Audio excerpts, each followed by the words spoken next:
Francesco has done work for Marvel, DC, Image, Boom Studios. He is a professional cover artist, guys. He is the man. And Power Rangers, Pulling out Transformers. the big guns. Oh Ooh. man, And shout out to you and my guy over here for giving Jonathan Major some work. Look, that's nice. You know what? Say what you want. I'll bring JM over. I have no fucking problem. Let's come on through, bro. Oh man, I it's not my place to talk about what happened during the case, right?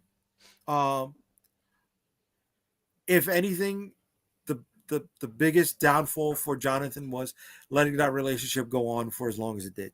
He could have gotten out, hopefully, times before, but sometimes you get sucked in, guys. You get sucked in, He who remains in jail.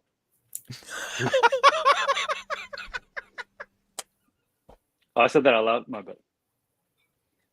I'm sorry. That was popping. That was an LOD pop of the night. Sorry. Oh shit! Good night, everybody. I'm gonna drink to that. I'm sorry. Keep it moving. I'm sorry. That's you got to check out. I don't think you can top that. I don't think you can top that for tonight. That's it. That's it for you, baby. That was the moment of the night. You gotta leave him wanting more. You gotta leave. All right. Coming back to a few of the comments. Did you have a video game at one time? Yes, Yeah. we did have a video game demo. Oh, It's still man, I available. missed that. If anyone wants it, I have no problem giving you the download. It's only one level. You can play it on your PC, not on anything else, because we never got that far. Send it to me. Okay, yeah, cool. I'll send you a message or DM me or Ryan on Facebook, or send me a message through the Kickstarter. Calderon passed out, won too many shots. Calderon doesn't drink. Well, let's see how far I go.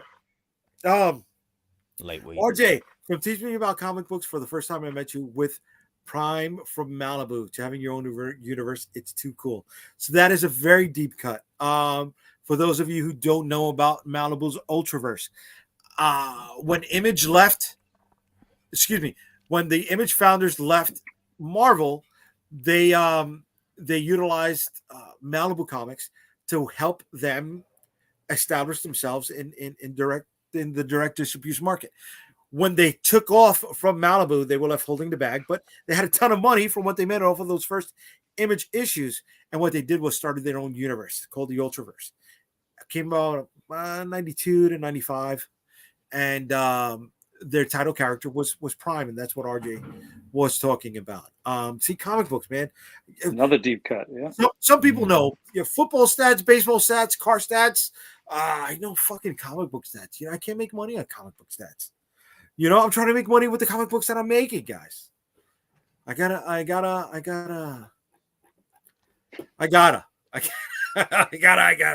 gotta try. Right, so we talked about Rebel Moon. Has anybody seen anything special?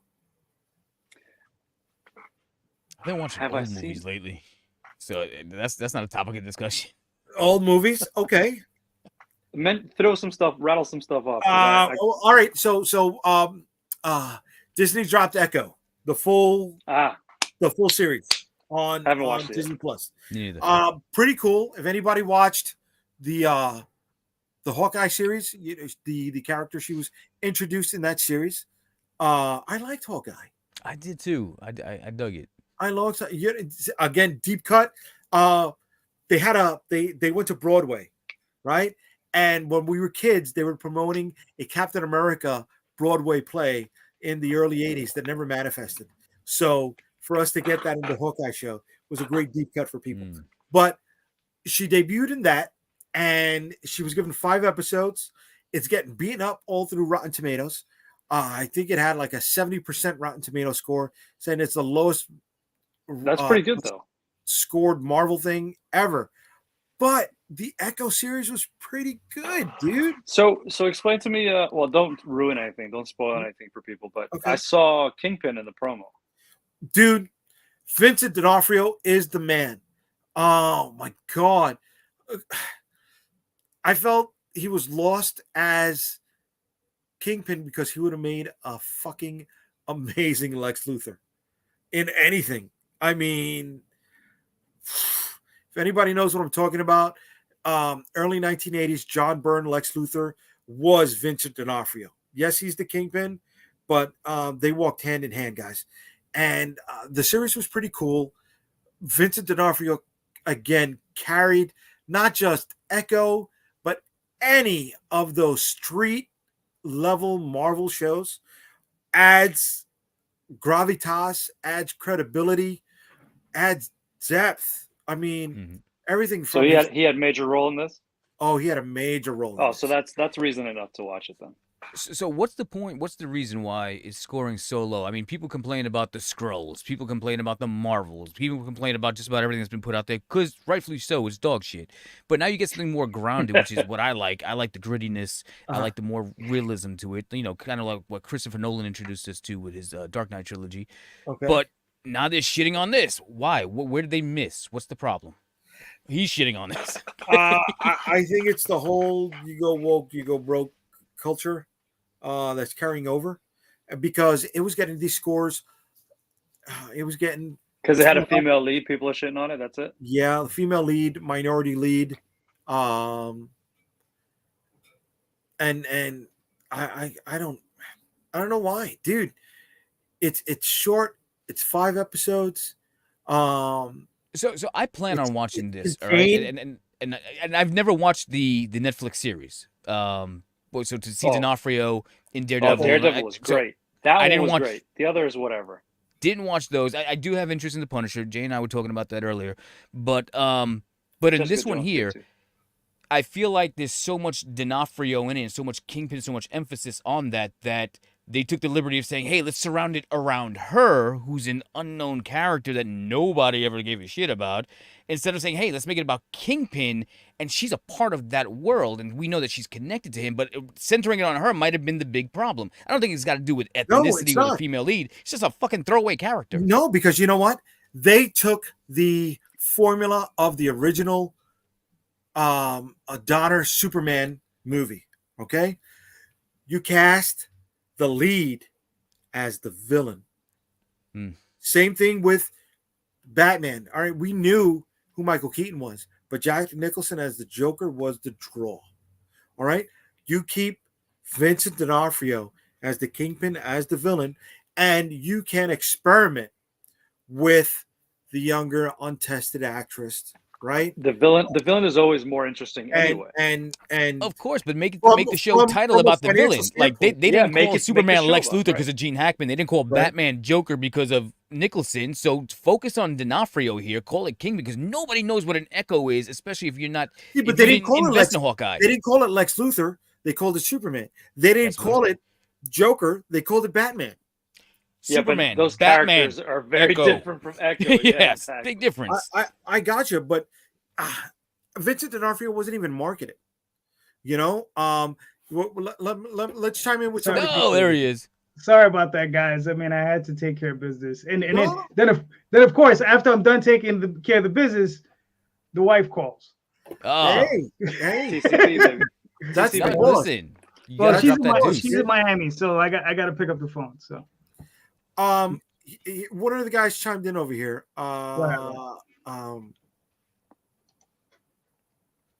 Okay, William. Echo was decent, and there was a good fight scene. Yeah, there was a damn good fight scene. The first episode did a 10-15 minute recap from her perspective of the Hawkeye series, which I thought was awesome because it got people up to speed. That's all you needed to know. And then they hit the ground running. They put her in her element and built up her supporting cast. If anyone watched the Watchmen TV series, and that was great, right? Yeah, so the very first episode of the Watchmen TV series, right? They tied in the unfortunate events of Black Black Wall Street, right? The Tulsa, Mhm. Oklahoma Yep. massacre, and they wove it into the larger narrative of the series. Mm. That's one of the things Echo's doing, all right? And it's taking the Choctaw mythologies, and it's taking the Choctaw um, way of life, and it's taking the Choctaw. Um, there were rangers, there were Native American rangers, and they were called the Light Horsemen, right? The same way we talk about the Buffalo Soldiers, right, during World War II. The same way we talk about the Borinqueñers in World War II. The black community within that fighting element, that the Puerto Rican community within that fighting element, right? The Choctaw, they were, that community within the fighting element of marshals, the policemen, I guess, of the West, and they introduced that in one of the episodes, right? It wasn't like it was beating you down. It was 5 minutes in the opening segment of that particular episode, but it introduced another part of history into the greater geek mythology. And I'm talking about it right now. How many times has that been talking about at any point ever? Right? It's sad that this is how we get educated. I know, dude. Which is awesome when you usually say, listen, this is untapped material that we can use, and it's real stuff that we can use. But when you're selling a comic book movie, I want to see the comic book shit that I read. So now you're going way off. But you didn't read her. You didn't read about her, right? Exactly. Because she was so why does she have her own show? Look, maybe they're trying. I'm not trying to get nobody canceled. From a business standpoint, you know what? Everybody's money is green. And if we're going to give you something to spend your money on, we're going to put it out there. And that's but they're not coming out for it. So even though the money's green, if they're not willing to spend, so get this. And again, we've had this argument. I'm all about inclusivity. I think every race, nationality, everything should be in there, okay? But Marvel has gone so far off the path of this woke culture saying, hey, let's surround everything around women. During Endgame, while they're having that final battle with Thanos, they had this great shot where all the girls came together. They had that pose. They went, they kicked ass. And they were doing that to see if there'd be any stimulation in a woman fan base and a female fan base to say, hey, let's sell more of that shit. But then they saw the success of Wonder Woman.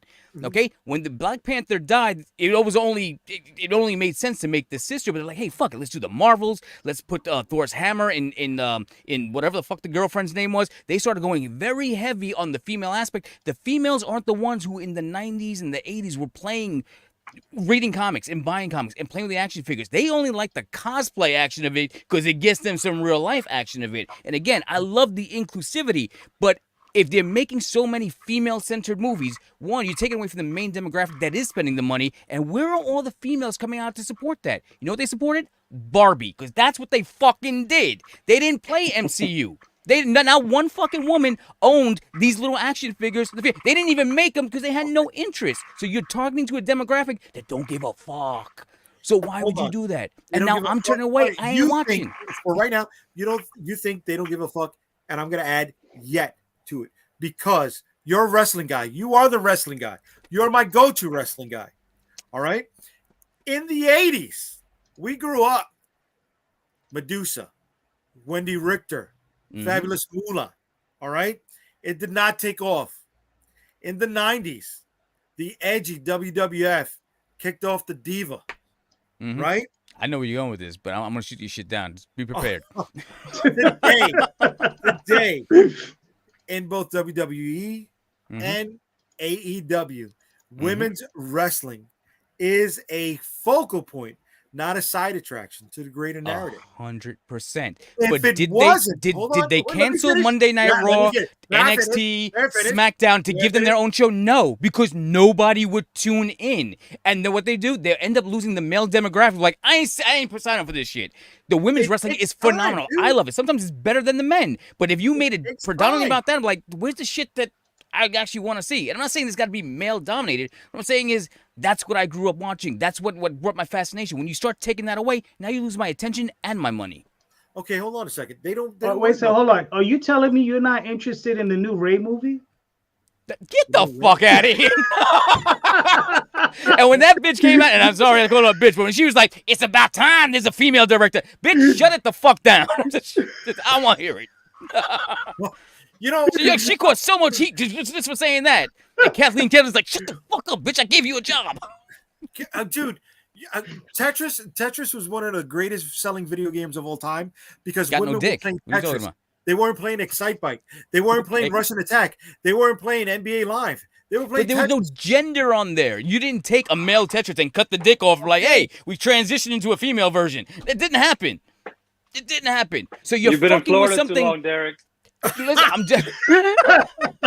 I'm just saying, you're taking something that you guaranteed. Batman, Superman, Spider-Man, all the man, all right? I'm not saying that, and again, I want women to have their day. But if they're not coming out to see it, now I'm not gonna go see that either. I'm not gonna go fucking go watch Iron Man because now you're gonna shove this shit down my throat just to be inclusive. When the women want it, they'll Let get me it. say something real quick. Go. It's not made for you. So whether you take it as a slight or not, it's not made for you. Uh-huh. So you don't have to go see it. And if nobody goes to see it, then nothing happens. You don't lose anything by letting them make those things for other people. Maybe it's not for me. Doesn't mean I'm not for it being made. I'm not against it existing. But it doesn't necessarily have to be made for you in order for it to be important. And it doesn't necessarily have to be successful for it to be important. It just has to exist. So you say you're for the inclusion and for the, representation. So just let it be. And if it fails, no skin off your back, right? Because none of it has whatsoever. to do with it. And you So know, don't worry about it. Daniel Tosh has this great comedy bit. He's like, when a guy says a joke, he's a misogynist. He's an asshole. When a woman says it, they're empowering, and the crowds are a lot smaller. That's what's happening here. That's what's happening here. That they're doing this for, hey, we can get their money too, but ain't nobody seeing it. And that's the problem. Look, you think anybody's gonna see Madam Web? They gotta keep making it though. That's pure. Listen, we're not gonna invoke that. That's just gonna be a bad movie. They gotta keep making it. We know that right from the because beginning. If you don't keep making it, then nobody will want to try and make it better. Okay. And then you'll never get something good. And I agree. I'm just saying is that like when you put out Wonder Woman was an established character. That character meant so much to so many men and women. When you put it out there, she's the empowerment of what women should be. They're like, ooh, that worked. Who else we got with titties? Bring her into it. We're gonna give her a movie. We're gonna give her a movie. But then they're like, who is this? They didn't have to say that. And granted, look, they did that with Guardians of the Galaxy. They were nobody comics that nobody ever fucking read. They made something of it. But how many times are you gonna hit gold? And it's rare. Well, that's only James Gunn that can do that. Is pull a fucking here's the thing, character and make a movie. If I could chime in, here's the thing. Oh, it all relies on one thing and one thing only: good stories. Right? I just watched Alien and Aliens back to back over the last 2 nights. Fucking phenomenal. Ripley is the main character, especially in the second movie. Mm-hmm. Incredible. Oh, I agree. Incredible. Sarah Connor and Terminator. There's so many great women films, women empowerment and led films. Exactly. All it requires a good story. Right. I like the Black Widow movie. A lot of people didn't. I like the Black Widow movie. I liked Red Sparrow. I liked Salt. I liked Atomic Blonde. I like Old Guard. All right. I like Charlize Theron does it for me. Okay. Yes. So what is it? Just by ipso facto, what did it say? I want to see Furiosa. I do because Anya Taylor-Joy. She's all right. She's kicking up. Her stock is going up. But look, and again, I'm not trying to make this man versus. I swear to God, I'm not trying to. What I'm trying to say is that comic book movies, there was never an interest for women. When Michael Keaton's Batman first came out in '89, women weren't flocking in the movie to see it. Of course when they Christopher were. We Reeve, had a no, Helen they Slater weren't. They Supergirl went movie. because she looked at her man. She's like, "Yo, you want to go to the movie tonight? At least he's taking me out. Fuck it. What do you want to see?" And that's what they did. They didn't go on their own and have a good, like, all right, I just, this past week, reluctantly, but I did it for my daughter. I went to go see the new Mean Girls movie. That movie was the drizzling shits because it was based on the Broadway version, not a reboot of the original Tina Fey version, even though Tina Fey was involved. All right? But all the girls came out. I dressed in pink because they were like, oh, you wear pink on Wednesday. So you know what? I went with the flow to support a women movie. I loved Barbie. Barbie was fucking awesome and what it did for women. But now you're forcing that down people who grew up on Marvel Comics, and they didn't read those fucking comics. They sent you a bill for that movie before you went? Or you bought those tickets on your own? Oh, dude, I had a gift card like Jay, and my daughter was like, from Mean Girls. Yeah, you're right. You're right. Listen, man, I saw Damn. Barbie. I saw I'm Barbie saying, on H. I saw Barbie on support HBO. it. Yo, But I hold got on, a bill in the mail. we got a for bunch these of 2 comments tickets here. for Let me, Barbie, and I was They pissed. fucking hated me now. They're like, yo, cut his dick off, get him out of here. let me acknowledge some of the people here that have been shouting us out here. All right, so we go back to Champe. That then it should have been named Kingpin and not Echo. Listen, I Thank was you. okay with it. That's what we're saying. William Echo was decent. Okay, did he fight scene? Yes, the Oh, Daredevil was God Money in damn the it. Bank. No, it was good. Spoilers. Marvel's What If was pretty good also. I did like What If. I'm a cartoon head. I don't know if anybody else. Calderon, you saw What If? Not yet. No. You know, Okay. I didn't. What- I wasn't a big fan of the first season, so I was gonna sit out the second season. But if the second season's better, maybe I'll check it out. I liked it. Did you hear the rumor of this? Now they're considering a fucking Star Wars What If? They already do it. Star Wars Visions. Well, I thought TV it was show? those. I thought it was those last 3 movies. Ooh. Yeah, I go on record to say Rise of Skywalker is a massive piece of shit. I'll watch Jar Jar. Alright, I'll watch okay. Jar Jar Binks' origin story over that movie. All right, Echo was good. Here you go. We don't talk about Wonder Woman. Leave her alone, I guess. I don't know. Patrick thinks Derek is absolutely correct. Derek, we have Bionic Woman and Wonder Woman. Okay. Yo, You Lindsay forgot Wagner about gets Glow it. Wrestling. That was a David, good one. Derek refused to watch Glow Wrestling when it came out. I watched it. The girls are hot. It was For a the good record, show. Jay sold me on it today. I might have to go back and catch it. Well, did you see the show that was on Netflix? Which Which one? Wrestlers? No, the Glow. What was it? Glow. Glow? Yeah, that's what I'm Oh, talking yeah, Glow. that's about. the Okay, one. yeah, no, I Oh, haven't that's what watched you're that talking yet. about. Yeah. That was fun. It's a shame they never finished it though. I know. But you know, It was like, COVID, I had one of the channels, but I wouldn't watch that show Heels. I'm like, nah, I'm Oh good. no. The heels was shitty. Heels was shitty. Jane Foster as the Mighty Thor was huge from 2014 to 2019 on the Jason Aaron run. The Mighty Thor #1 is the sixth best selling comic book in 2014. Thor 1 through 5 sold over 100,000 copies, which is hard to do nowadays.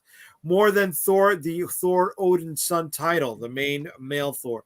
Love and Thunder had too many characters and lack of focus. All right, Yes, so let's I talk think about that Love in a and minute. Now, Thunder was and good. again, I am not a comic God. guy, but the fact that she was dealing with cancer and was she part and, of the they comic book ran, story. which was part of Part it, of the and comic that's a book story. good, compelling story. How she battled through it and she found the strength. I would buy that and I would read that too. They didn't do that in the movie. They didn't. Yes, they did. skirt on They it. also Yeah, she used Christian did, Bale but and wasted his talent. of course. Like Gore the God Butcher. How many gods did he butcher? How many Zero. gods did we see him butcher? Just one. Well, they discuss it. Yeah, they talk about Yeah. it in the background. He Like, he was they babysitting a discussed it. daycare in the fucking War of the Worlds egg. That's all he did. Yes, look. yes. And then Had they told showed that story from the kaiju. comics, that could have been a better film that everybody could have enjoyed and made her even stronger and empowering for somebody who's that sick and fighting as a warrior through her sickness to battle it, and then telling a love story as well. There's so much meat on that bone. Well, They we didn't do already it. know Taika did not care about *4. he didn't care about Mm. that movie. Yeah. He was in it for a paycheck, and he was smashing both Rita Ora and Valkyrie at the same time. Isn't that the What? time where he asked Natalie Portman, "Hey, you want to be in a Star Wars movie?" And she was already in it. Not And she's knowing like, "Excuse me, Yeah. what?" yeah. Yo, Star Taka's gonna Wars get has canceled been at very some point. female-driven of late, other than Mando. Yes, Ahsoka was there. All right, you know what? Let me do you one better because I don't want to make the scene about male and female. Let's talk about age, all right? I have a statistic here that I want to share with you. This is from Screen Rant, all right? Their headline was Alarming the Marvel Statistics Sets Up Huge Problem for the Young Avengers. Viewership data reveals a concerning data point. Only 19% of the Marvel's viewers during opening weekend were between the ages of 18 to 24. 13 to 17 accounted for 8%. This is not a good sign for the Young Avengers movie aimed at that generation. Again, we are trying to force feed little children to get their parents to drive them to the theater on something they don't know nothing about. And then you get shit like Miss Marvel, The Marvels, whatever other garbage you're going to put out there. What, you telling me that was good shit? No, I'm just listening to you. I'm just saying, know your fucking audience.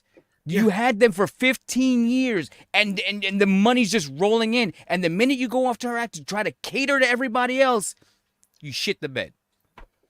All right. Okay. All right. You know what's not shit in the bed? Jason, I thought I was bad at math. He's trying to figure it out in his head. No. I'm trying to find a very interesting segue to show you that my book is not shit in the bed. Okay. Which one? We're an hour in. We're almost at $300. That's a shot. Nice. I'd drink to that. That's close. a shot. Okay. We got 14 people here. You know what? When we get to 15, what we're gonna do is we're going to raffle off the first set of holochrome trading cards. Okay. So one more physical backer, and we'll give this set for free to anyone who is backing us tonight. So people who are backing us within the first 24 hours are going to be able to get a ton of fucking shit. Let me just show you some of the things that you can get back here in this campaign. Okay, and what we're looking at is Shield of the Interceptor number 5. We already showed the video. All right, you can find out what it's about. Here is our cover by Francesco Tomaselli. This is the Free Wizard magazine homage cover, which is a holochrome card, excuse me. Then this is the card for returning backers. All right. One of the other things you can get are the first 4 issues. So there's issue number 1, issue number 2, issue number 3, issue number 4. You can also get your hands on the Storm Chaser number 5, which features the very first appearance of the Interceptor. Unstoppable Origins number 1, which has the origin of the Interceptor and how he found the shield. Then we also have the official character guide of Unstoppable Comics, volume number 1, which gives you the biographies, stats, power sets, origins of some of the characters in the Unstoppable Comics universe, and quite a few from Shield of the Interceptor. So it's a great companion piece, not just the book, right? Here's some of the preview pages. This book was illustrated by Andres Barrero, and he illustrated issues number 3 and number 4. So that's a quick look. Here's the people that are on the creative team. Myself, I wrote it. Andres is the illustrator. Champe is the colorist. My wife is doing the word balloon. She's the letterer. And Francesco Tomaselli is the colorist. The cover artist. You can also pick up the trading cards that we have been building up over the course of all of our campaigns. Little by little, with stretch goals, we have added more and more trading cards to the set. So if you have not picked up any of the cards at any other time, you can grab the entire ever-expanding set. Currently, there's about 48 cards, and that question mark over here means that there's another one coming, or maybe more than just one. But we got to hit those stretch goals. They'll be announced after we have hit our funding goal. Here are the holochrome cards, which I've been showing you. So if you are buying the trading card set, you can get the holochrome cards. Now, there's some people out there who are trying to save on space, and I get that, right? But you want to read our books, and this is a great value here. You can buy the entire Unstoppable Comics digital catalog. That's about 27, 28 books, okay, for about $60. So you're saving more than $20 by just getting the digital set. Now, here is where we're doing something nice. We got a brand new T-shirt here, folks. All right. It's about damn time. We got the Interceptor challenging the villain who ended up showing up in the first 2 issues. So that pays respect to that first story arc of Shield of the Interceptor. Then we've got T-shirt B, which is the one that I am wearing right now. And then we got T-shirt C, the one that Ryan is wearing right now. So you can get any of those. You can get more than one. Some of the other things you can get in this are any single issue. You can get all 5 digital issues. You can get all the number 1 issues from Unstoppable Comics digitally. So you don't have to buy the whole set, the entire catalog that we're talking about. You can get just the first digital issues. Then you can get the Shield of the Interceptor all in print. There's the T-shirt I was talking about. Here's our trading card set. Then we have, again, the single issues in print. The entire digital catalog that I was talking about. The Essential Interceptor. So those are the books that I was highlighting before. So it's issues 1 through 5. It is Storm Chasers number 5, which is the Interceptor's first appearance. It is Unstoppable Origins number 1, which has his origin story. And it is the character guide. So that's everything here in the Essential Interceptor. So that's all of his key stuff. And then we have the Unstoppable Interceptor pack. This will have Shield of the Interceptor number 1 through 5. It has the trading card set. It has Storm Chasers number 5. It has Unstoppable Origins number 4. It has the character guide. And here's one little thing that if you came to hang out with us at New York Comic Con, we had it, and that was this here pin, folks. It's a hard enamel pin, all right, and it is of the Shield from Shield of the Interceptor. Now, guess what? This is also something we're going to be raffling off tonight. Okay, and if people do want it, I can add it as it's in the add-on items. Excuse me. So you can pick it up and add it to any reward package. But we're also going to be raffling off one of these bad boys tonight, folks. You know what? Let's do it. Do it. Let's do it. All right. Do it. So where are we at? Did we get to 50 backers yet? We didn't get to 50 backers. Hey, if you hit $500 tonight, I'll shut the fuck up and watch all the female movies next week. Come back with a full report. I want to see you in Miss Marvel cosplay next week. Yo, if we hit $500, I'll do it. No joke. So while we were talking a lot, let's get to a few more of the comments. Maybe 1,000. Okay. Star Wars has been female driven of late, other than Mando. Prey was a good movie. Yes. If anybody saw Prey, Prey was, I enjoyed Prey. Yes. Was that the Predator movie? That was fucking awesome. That was dope. That was a good movie. That was very smart. Awesome. Yep.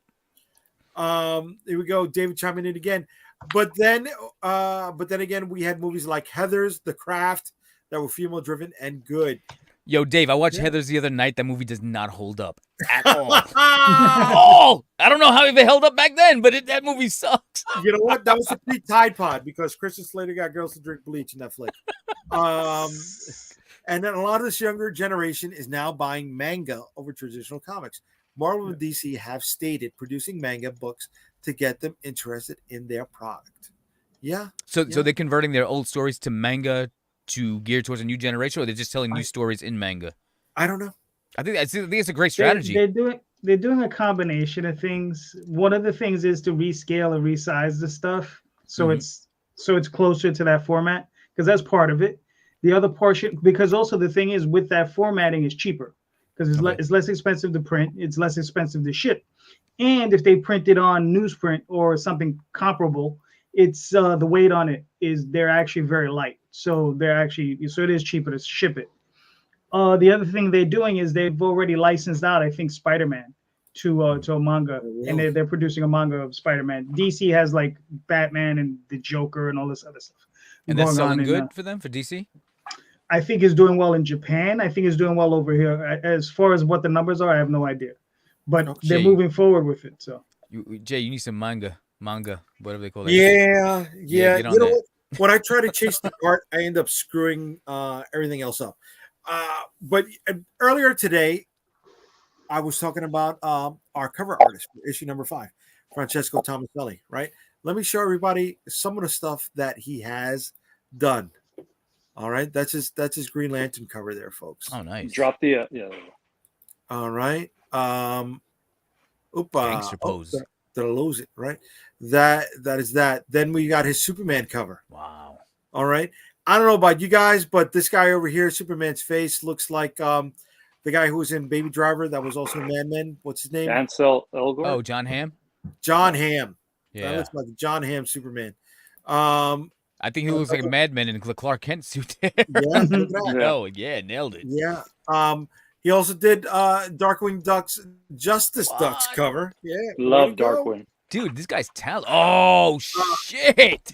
This was one of Dude. the exclusives for New York Comic Con. So if anybody got their hands on it, What? they're looking at a pretty good flip. That's a hell of an Optimus Prime cover. Yo, that's a badass Prime. All right. That's his work for Images. That is tiny. Boomsters, Mighty Barbarians. Okay. That is his Power Rangers cover. So for all of you Power Rangers fans, Francesco is an alumni now by having done one of their covers. And there's his King Spawn cover. Very cool. There's another Spawn cover. Oh, and that's our wizard card, folks. Hey, who these Free for anyone who is backing us tonight, ladies and gentlemen. Dude, that looks dope. He's a very talented artist. I'm very excited to see what he does with Unstoppable I'm Comics. psyched that he did that. You know what I mean? That's so cool. That is fucking good shit. Here we got RJ. Superman has a new manga with a slice of life with Superman traveling to Japan to eat Japanese food. Okay. Justice League Get the watery shits. has been on Shonen Jump for the past couple of years. Okay, I didn't know that. And then we got Kryptonite Michael. dumplings. Michael, what's up, brother? Congratulations on the launch. Thank you, Michael. I appreciate it. Michael's been a supporter of us and many indie comics out there. Folks, we shit. Raffle the shit off already, man. Did what you hit? Yes, I agree with Ryan. Just raffle it, you cheap bastard. Yes.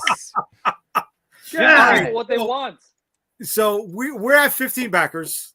Okay. So we're gonna set the random number generator from 1 to 15. Okay. Where's the drum roll at? I got headphones. Do I get a can't do drum it. roll? Do I get a drum roll? You can't What do it. the fuck was that? All right, here we go. That's me doing the drum roll on my Here we AirPod. go. No whammy, no whammy, no whammy, no whammy, no whammy, no whammy, no whammy, and stop. Bing. Employees of Unstoppable Comics are not eligible to win prizes. They are tonight because they put their money where my mouth is. So, backer number 2. I don't want my money anywhere near your fucking mouth. It's a lot of money to Backer fill that number one. 2. Let's find out who backer number 2 is, folks. All right, we're going to go right back here to the campaign. We hit 15 backers. We broke the 300 threshold.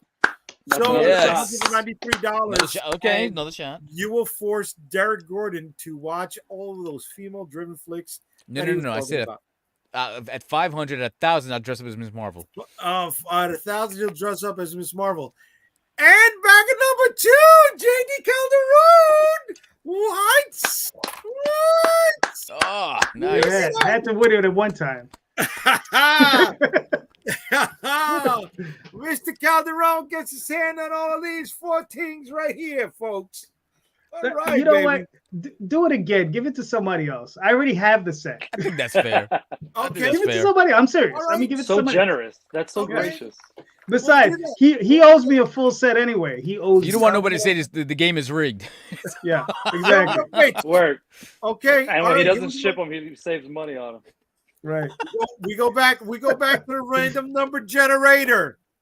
All right, first time this happening, we're still at 1 and 15. And here we go. No whammy, no whammy, no whammy, no whammy, no whammy, and stop. Number 7. Lucky number 7. Number 7. Number 7. All right, here we go. I do need a producer for this show. So we're gonna kill that part of the screen.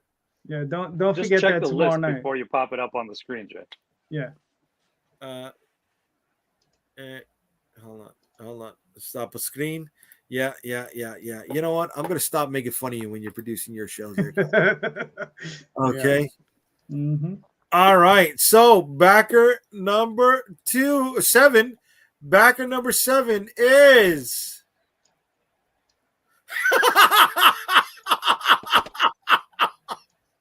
Who Do it is again. Ryan?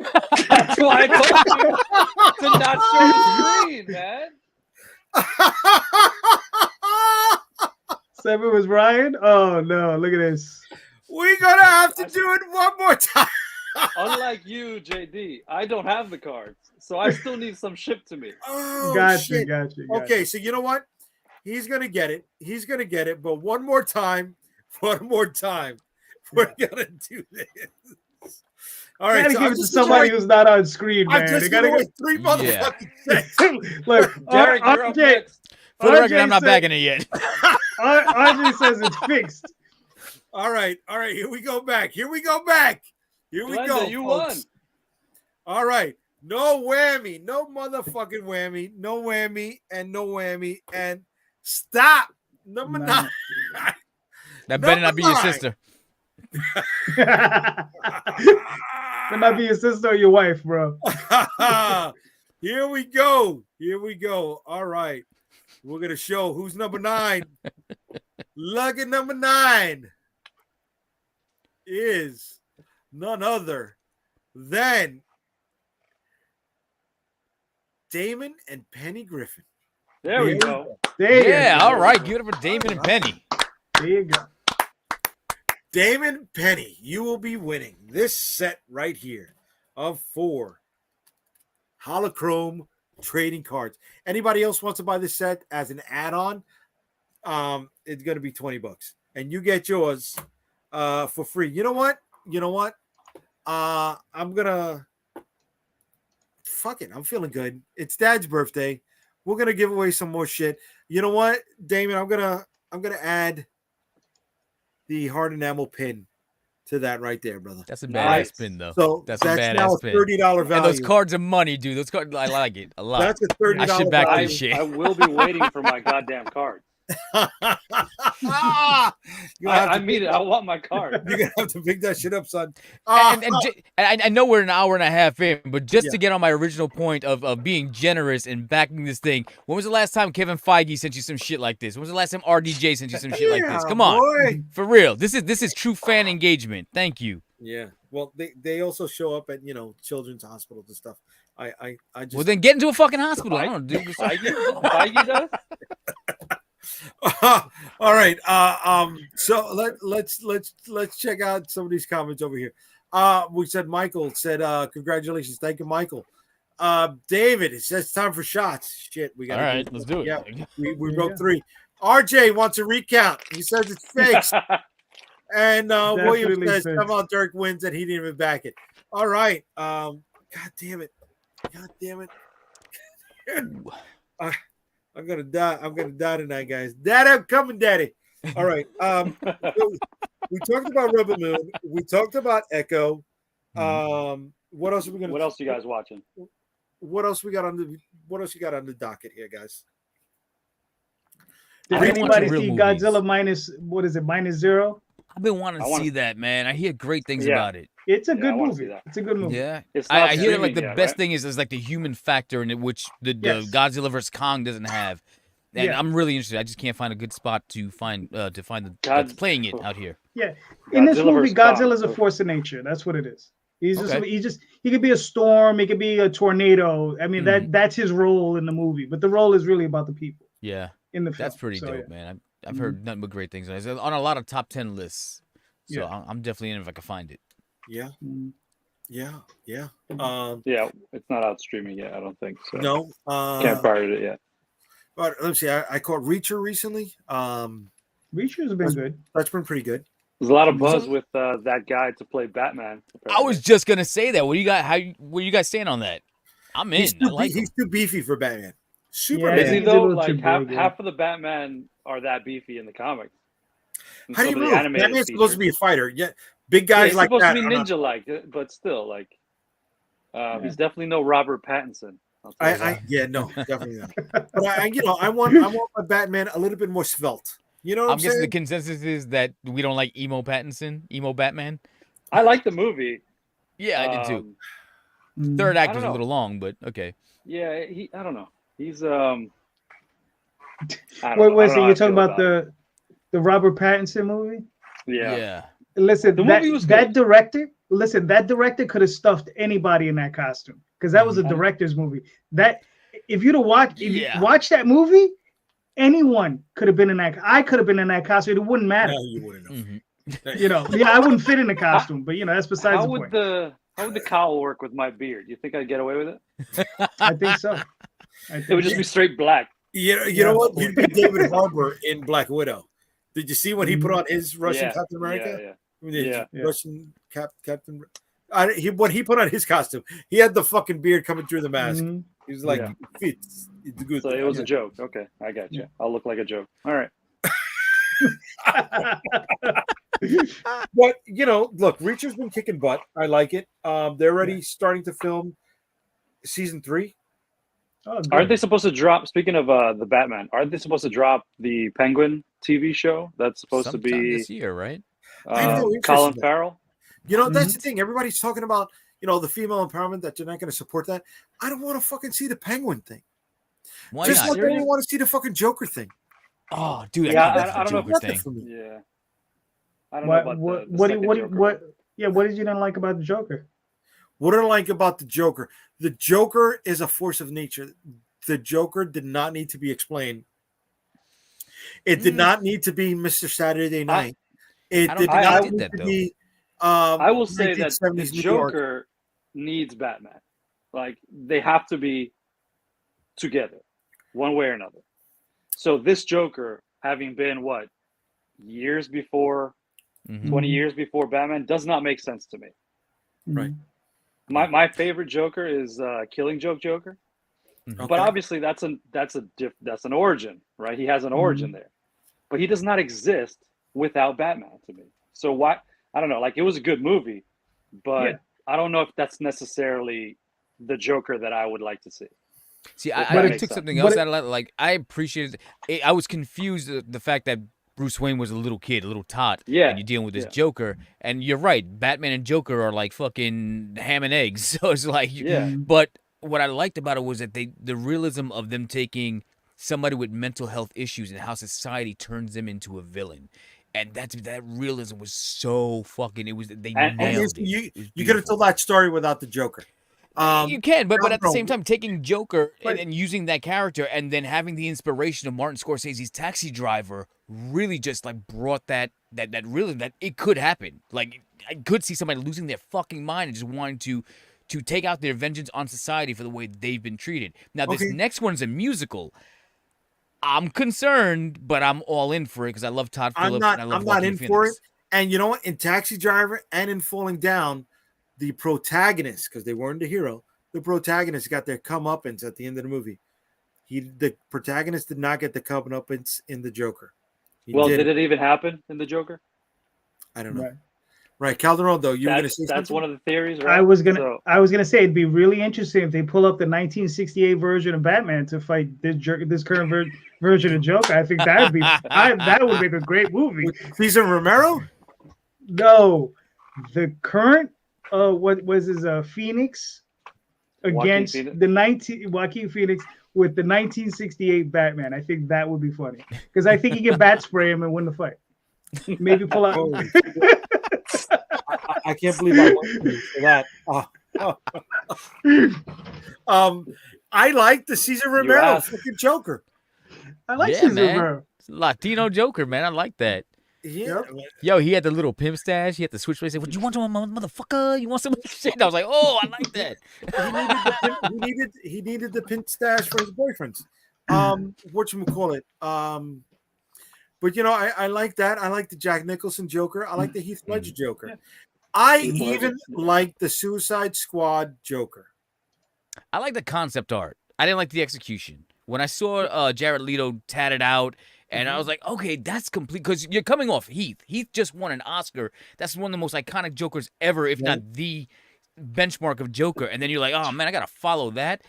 But they went different. They went pimp Joker. And I was like, oh, all right, I'll check it out. Pimp Joker, they went punk Joker, right? Because if Heath Ledger was anarchist Joker, he was punk Joker. And the one thing that really sold Not me even on punk, Joker, rock, yeah. okay, Rock star Joker. right? Because we had Sid Vicious. If Heath Ledger was the Sid Vicious anarchist Joker, he was almost a David Bowie, Ziggy Stardust Joker, right? Yeah. Jared Leto, in my opinion. But the one thing that sold me was that tattoo of the laughing, that smile on his face, on his hand. Oh, Yeah. And when he put it over Common's mouth, right? That was a signal like you were going to die. And everybody knows right? Whenever the Joker killed somebody in the comic books with the laughing gas, they died laughing, right? Yeah. So for me, that element was a very nice twist.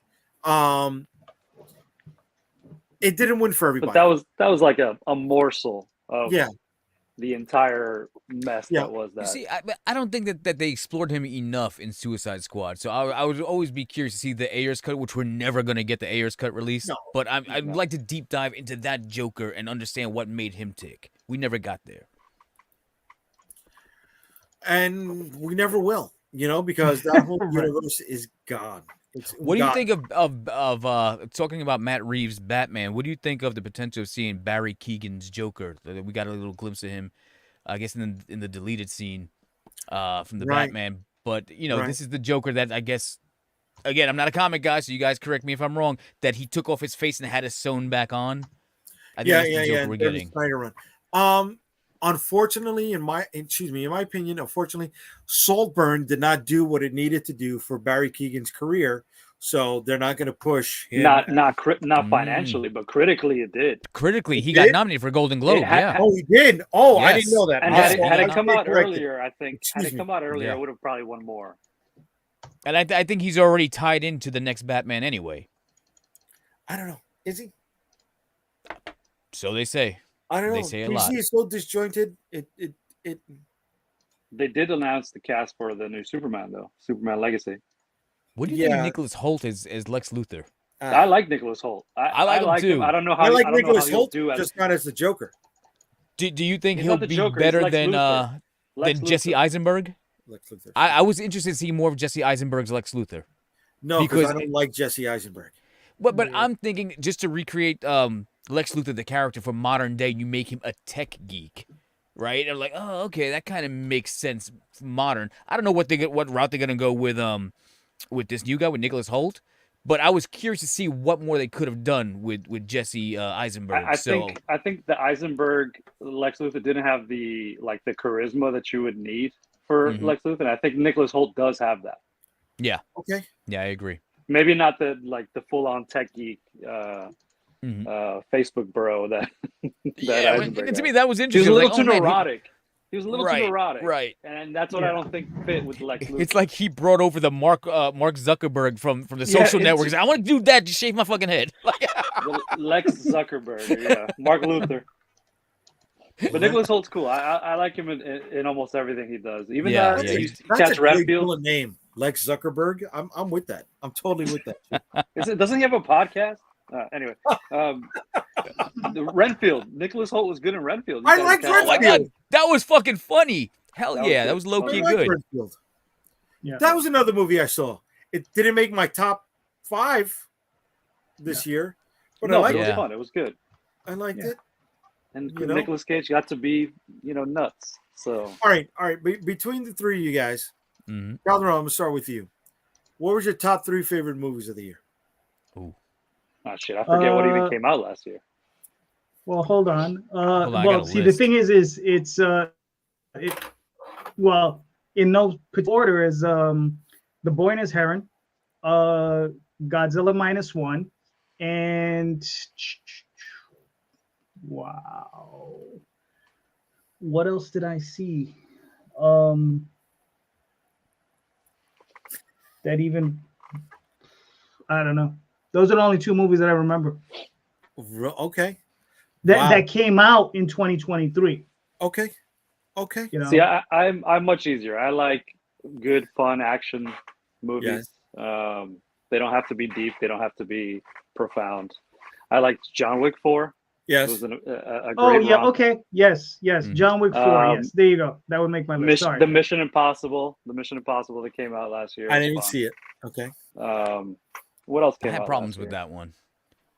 I it's felt like fun. It's not. It wasn't coherent, but it was fun. Right, coherent. That's a perfect word to put it. Yeah, that's exactly why I was like, This is how they they're in the nightclub. They're like, the whole thing is AI. I'm like, oh, fuck you. I'm not watching this. This is what they did. They're like, all right, what kind of stunts haven't we done yet that we can shoehorn into a movie? So, you guys don't play video games, but there's a game called Uncharted, which is I know it.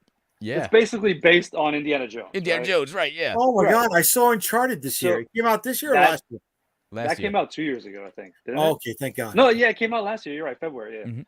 Yeah, with Mark Shit. Wahlberg and And Spider-Man. Tom Holland. Holland. Yeah. Holland. It was a terrible movie, but the games Yeah. were good. Yeah. So they went back to the games to take, you know, that train sequence in Mission Impossible where the train is falling. That's straight ripped from the video game, which is why they tried to do it in the movie Uncharted, where the train's falling out of the cars are falling out of the plane or whatever. Right. Okay. Obviously, Tom Cruise does these things way better because they're all practical. All the effects. I thought Christopher McQuarrie stole the train sequence from an old Buster Keaton movie, and they were trying to do that and make it practical as well. The game may have stolen it from there, but if you actually play the game, it's more like the Mission Impossible movie than the actual Uncharted movie. Either way, anyway, the reason I like those big action, you know, kind of fun, mindless kind of things. I know there's something else that came out last year, and I can't remember. I'll give you my. When did Top Gun come out? Last summer. I don't know. This summer, the summer before. You got to put an asterisk next to Top Gun, like 61. You really do. Well, I like Top Why? Gun. We'll put that one too. Because it was supposed to come out before the 3 pandemic, years but ago. he held it back, and then he held it back. He waited until theaters are open. He's like, I'm not putting this out for you. Well, that's what I'm saying. It wasn't this. It was the couch. summer before where they said Tom Cruise saved the movie industry by releasing so that Top was Gun. 22 then. Yeah. Okay. Yeah. So Yeah. No. All right. So Jared, I'll what are give your top three? Top three. See, I don't have them in particular I'm order. So saying I'll run them. baby. Three. I gotta find what else came out. I'm gonna give an honorable mention to Spider-Verse. I have to because I just fucking thought it was great. But you know me, I don't like counting cartoons as movies, even though they are. And I know, but I'm just saying. Like I want to talk live action. I'm gonna throw a couple out here that I think it's worth to watch. One, The Creator with John David Washington. I like that one. Film. That was good. Yeah, I felt like a little undercooked, but it was. Yeah, it was like it could have been a lot more, but there was enough there for me to say, you know, there was. Yeah. And also, I forget who I think it was Gareth Edwards, the guy who directed Star Wars Rogue One. And I feel like it had that vibe to it too, so I really enjoyed it. I love Rogue One. He directed it. Okay. Yep. Okay. There's a horror movie that came out from A24 called Talk to Me that I thought was fucking genius. Yeah, that was good flick. And then there's two other A24 movies that I really enjoyed. One was Ari Aster's Beau is Afraid with Joaquin Phoenix, which is a complete mindfuck. And a very parallel mindfuck was Nicolas Cage in a Dream Scenario, which I thought was just fucking wow. Like such an original concept. Really dug that. But you know, you got the big movies that are going to sweep the Oscars, like Oppenheimer and Barbie and shit like that. But Shit. Did you like Oppenheimer? Watching Oppenheimer. I liked it. I liked it. I liked it. I didn't love it. Yeah. I didn't love it. I went to go see it in IMAX. It was very JFK for me. And I was telling Jay earlier was that they built it up saying, oh my God, Christopher Nolan made a practical atomic bomb without the destruction. So I'm waiting and waiting and waiting. They get to the Trinity test, and I'm like, okay, and what? And it was just like somebody set up a fucking box of firecrackers. All right, cool. Yeah. They're gonna do Nagasaki and Hiroshima, and then they don't. It just ends up as a headline in the newspaper. I'm like, the fuck did I have to see this in IMAX for? The performances phenomenal. RDJ will walk away with a statue. Everybody's gonna get nominated. Everybody will probably win. But I think it's been overhyped. Huge. Okay. All right. I'm gonna give an honorable mention to John Wick. I like it. I did like it a lot. It wasn't perfect. You better, you bastard. I was looking forward to it. It's one of the things we talked about earlier on in 2023. We wanted to have a big watch party, or we all wanted to get together. But I liked it. So honorable mention. Damn, it didn't crack the top three. Okay. It didn't crack the top three because in the place of that action, popcorny, I just want to forget about everything and see shit get blown up 1980 style. I'm going to slot Chris Hemsworth in Extraction 2. It was a Netflix movie. I didn't even watch it. I thought the first one was better. The first one was good. I liked the first one. I did Yeah. not even catch the second one. Are you fucking kidding me? The second one felt more like it was trying to rip off from the Raid Redemption, especially when he's having that fucking yard fight and he's on fire, his arm is on fire, and it was badass. But there's a shot where the helicopter is about to fucking shoot at him and he hides behind a ladder. I'm like, what? Like, what the fuck are you doing? Okay, exactly. No, listen, and that's why, because of the lunacy of it all, right? The fact that he was on a train that was getting derailed and he was standing on it with a Gatling gun firing at a hovering, I don't know, fucking helicopter. You don't get more fucking Schwarzenegger than that. You know what I mean? Was the Rock holding that helicopter down with a chain from a Jeep? Or was that in your #1 movie of 2023, Fast and Furious 15? I can't even Fast and Furious nothing, that bro. movie where it breathes. I cannot. They lost me when they went to space in a Toyota Corolla. Yeah. Wow. At the very least, they leaned into that BS that they're immortal, essentially. Right. You know what? Honestly, that franchise that was like died a ton, with Paul tongue Walker. in cheek. When Paul Walker died, that franchise died with them. That was a great fitting ending, and then after that, I was like, all right, let's fuck with them. Submarines, bet, let's do it. All right. So in the 3 spot, The Little Mermaid. We still not here yet. Yo, spit it out already, guy. Super Mario. What? Not Super bad. Mario. I liked It was it. a cute movie. I enjoyed it. I liked it. Movie. Did you watch any grown-up movies this year? No. So that's why my list is gonna piss the fuck off. Fuck you and fuck Oppenheimer. Okay. Fuck Oppenheimer to the fuckiest fuckness. All right. You know, it's funny. I haven't even seen it yet. What, Oppenheimer? Which one? Yeah, I haven't seen Oppenheimer yet. Neither have I. That's okay. I haven't seen Super Mario yet. It's okay. Super Mario's on Netflix, so you don't gotta pay to watch it. But Oppenheimer, Okay. you guys should watch. Just watch it on your couch. Take breaks. You'll be all right. Yeah. Just don't expect, like you said, that giant explosion. Honorable mention for me. I'll give you an honorable mention that I forgot. I was looking up what came out last year. Guardians of the Galaxy Volume 3. That was my number 2. That That didn't even had crack my a top lot 10. of heart. It A does. lot of heart. It does. I just felt that there were better movies this year. Yeah, but again, Marvel, who's put out a lot of garbage, that was one of the saving graces of Marvel. Absolutely. Yeah, you know what? I like the meta aspect as much as I like the story that was being told. So there was that, and then the number 1 spot for me, Derek ain't gonna like this at all. Is Across the Spider-Verse. That is the Empire Strikes Back of the year. Dude, I love that movie. It ended on a dark note. It highlighted so much Puerto Rican culture, New York culture. I felt like I was watching a movie that was I mean, part of it is a love letter to Brooklyn too. Yeah, family members were maybe creative consultants on that flick. You know what I mean? You know what? Let me. We're all Spanish here, and for anybody who's not Spanish, the fact that in a cartoon, in a superhero cartoon, in a Marvel superhero cartoon, the lead character asks for a blessing in Spanish for his mom. He said, "Yeah, I got popped for that." Stop it with this woke bullshit inclusion. I need him to be white, Peter Parker. That worked for me, right? Because it reminded me of my grandmother saying that every morning when I would stay over there. But Lauren then, Perez, right? Who was the mom? Yeah, he said it to his mom. But then here's one of the things that's being only now addressed in Marvel comic books. Okay, and the book just came out this week, and it is we got an adult Peter Parker.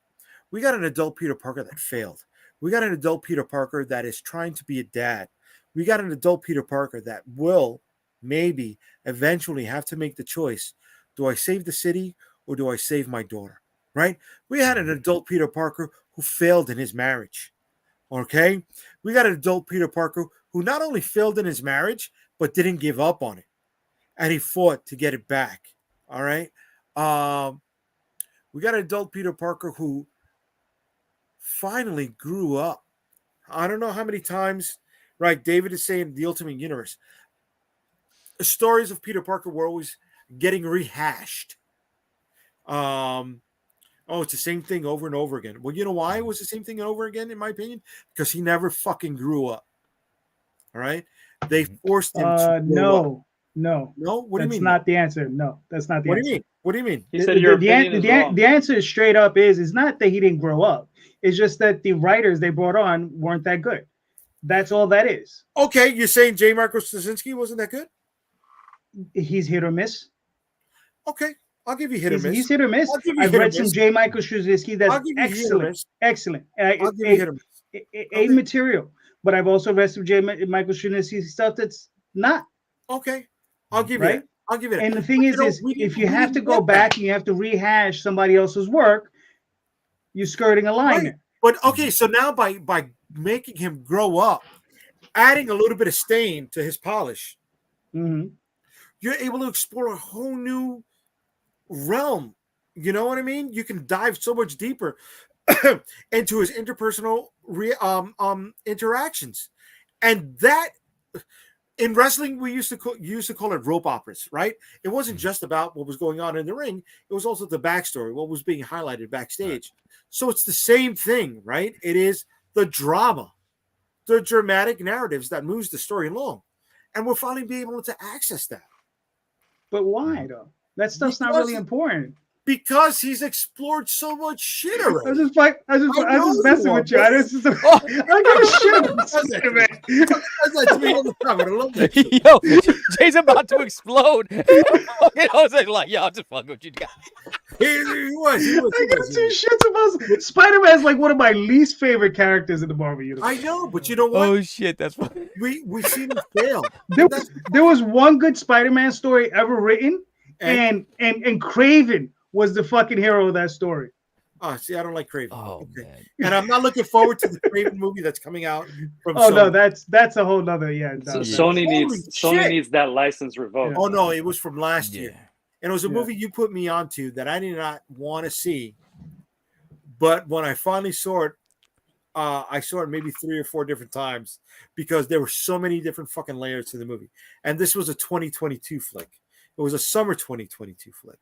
And it starred Brad Pitt with an ensemble cast.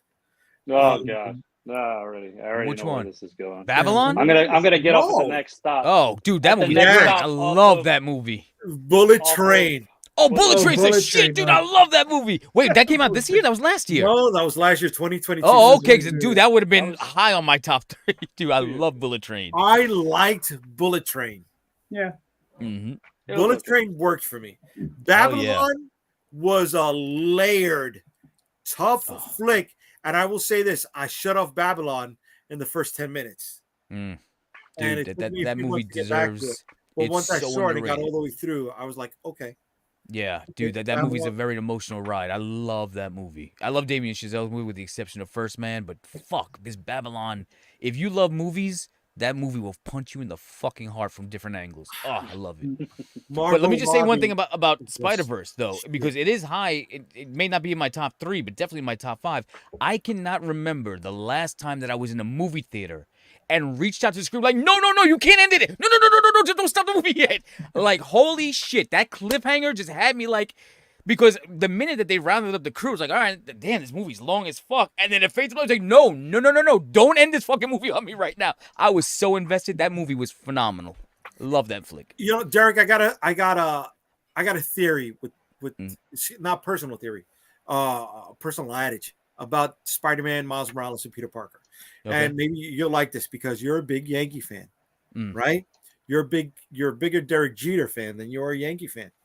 And my whole thing about this is with Spider-Man, anybody, if they're good enough, could be Spider-Man, right? Just like with the Yankees, if you are good enough, you could be the shortstop of the New York Yankees. But there's only going to be one Derek Jeter. Of course. And that one Derek Jeter was supposed to be featured as the captain in New York vs. the World episode 2, issue 2, that this motherfucker scrapped on me, and I spent like 6 weeks writing it. Wow. It made it on the Easter egg, so be happy about that, right? Wow. Dude, he's like, yo, you got to write for Unstoppable Comics. You fucking love it. Dude, I poured my heart into that. I fucking sent photos saying, hey, this is... And granted, I wrote it like a movie script. He goes, I can't fit all that dialogue in a bubble. I'm like, yo. So launching next week on Kickstarter is your issue. Bro, listen. Dude, I've sent that script to so many people like, yo, you should make that a short film. And I was like, because there was another character I was introducing for another issue, which was the boxer. And oh my God, it was... and then this guy. I get it. Yeah, raw dog. If he's telling you he can't fit it in a word balloon, he's not trying hard enough. That's you all. motherfucker, because you know you maxed out at 45 words. Yeah, it was the Oppenheimer comic books. Words in a word balloon. You can't do more than 45 words in a word balloon. That's not true. Have you ever read Cerebus? He has a whole page of damn word balloon, bro. It can be done. Yo, it was thick as a dick. It was wordy. I ain't gonna lie, but it was so hard. Dude, I poured a lot into that shit. I was in a low point. He goes, dude, write for me. You get your creative juices flowing again. I was like, all right, cool. I got my notebook out, and I do day and night for almost 6 weeks, and I'm tweaking it up, and I'm trying to make it fit and thinking about the character, how it's going to spin off to other stories. This motherfucker's like, yeah, I don't think I can use it. Dude, I want to fucking give him paper. I want to time to a chair, give him paper cuts with the fucking notebook, and then pour lemon juice on it. Dude, I trimmed this motherfucker's third act into the entire fucking issue, and then a lead in to the fucking next one. He stole the fucking action part at the end. I was building to that. There was so much. It was so you're telling me he removed the substance. He removed the substance from it and just took the fluff. That's it. Yo, I'll tell you this. If we can exceed the goal here, I'll see if I can dig it up. So I'm not gonna make this problem. We can exceed the goal on it. Oh, you got it? All right. You can send that out to everybody that follows and see what they think of it. Let them read it in script format. We're putting this out right now. Here we go, folks. Here we go, right? We usually do stretch goals. This is gonna be the first verbal stretch goal ever. And I will fucking add it on after I wake up tomorrow morning to the stretch goal, okay?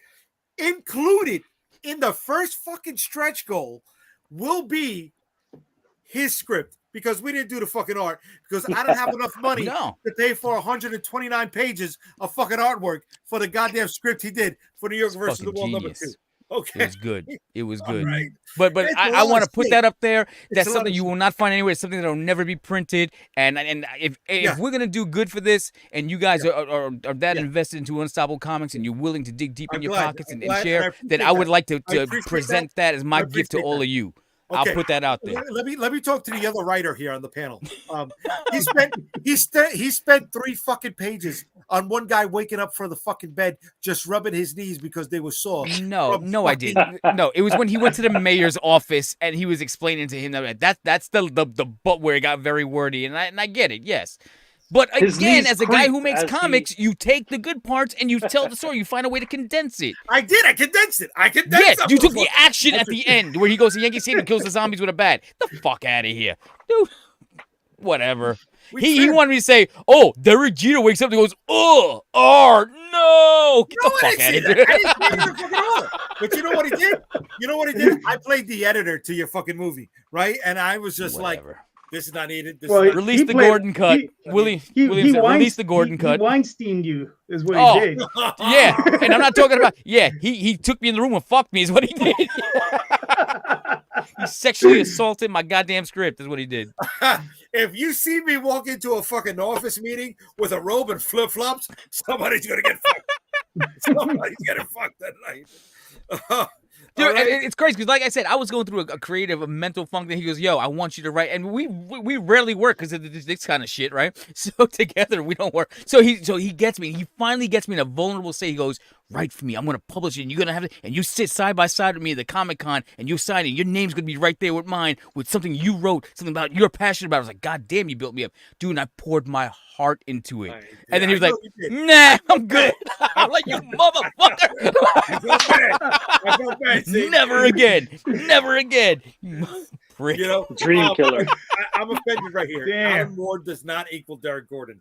Alan Moore does not equal Derek Gordon. William, just for that statement, don't come see me next time. You're not gonna. It's not gonna happen. I don't know who Alan Moore is, but if he got funneled by J2, yeah, consider us in the same boat. The D and JD is for diddling. Damn. DJ Diddle Diddle, baby. Oh, Jay guys, Diddle, we're- baby. Listen, we're at the 2-hour mark. We're $353 in. I don't know about you guys. I'm having a good time. I'm gonna keep hanging out. If you guys All want to right, hang I'm out, in. I'm in. gonna hang out. I've got an exit stage left, so I will. You got an exit stage left. I get it. Thank you for chilling with us. I appreciate you, kid. Gentlemen, successful launch. Until next time. All right, brother. Ryan, I'll Catch be you watching. soon. Good I'll be seeing watching you. in the background. All right, sounds Later, good. guys. Sounds good. Sounds good.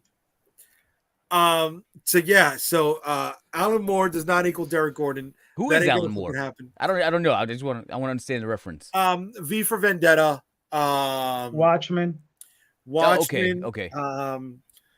Oh my God, the Johnny Depp Jack the Ripper movie. From Hell. From Hell. From Yep. Hell. Okay. The League of Extraordinary Gentlemen. William says he Yep. wrote Killing Joke. He did write The He Killing wrote- Joke. Wrote Yes. Killing Joe. Okay. He wrote Swamp Thing, not the movies, Yep. the comic books. Mhm. Yep. Very famous run on it. Promethea. Yes. Okay. Yep. Tom Strong. Yep. Supreme, which was the Maybe, best hey, then maybe it does line up. negative, Doctor. Yo, you can't ask a guy who doesn't read or write comics to write a comic. So I wrote a movie script for I you to know. adapt into a comic. I know. And when I told you how I was going to adapt it, you're like, take my name off of it. Oh What is- yeah, exactly, dude. He stripped it down to nothing. What is, It was what is the name of the director who doesn't take credit on the movie? no. Oh yeah, there's a name. Yeah, I know. There's a Yeah. name of it. When Yeah. the director is no confidence because of editorial decree. Interference. Yeah. Yeah. All right, what?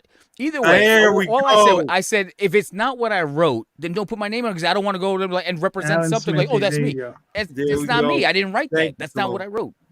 No. So that's why I just no. said, I said, you can do. I wrote it for you. You can do whatever you want on it. Just don't put my name on it because if you don't But publish it the way I wrote it, I was gonna give you a not a producer credit.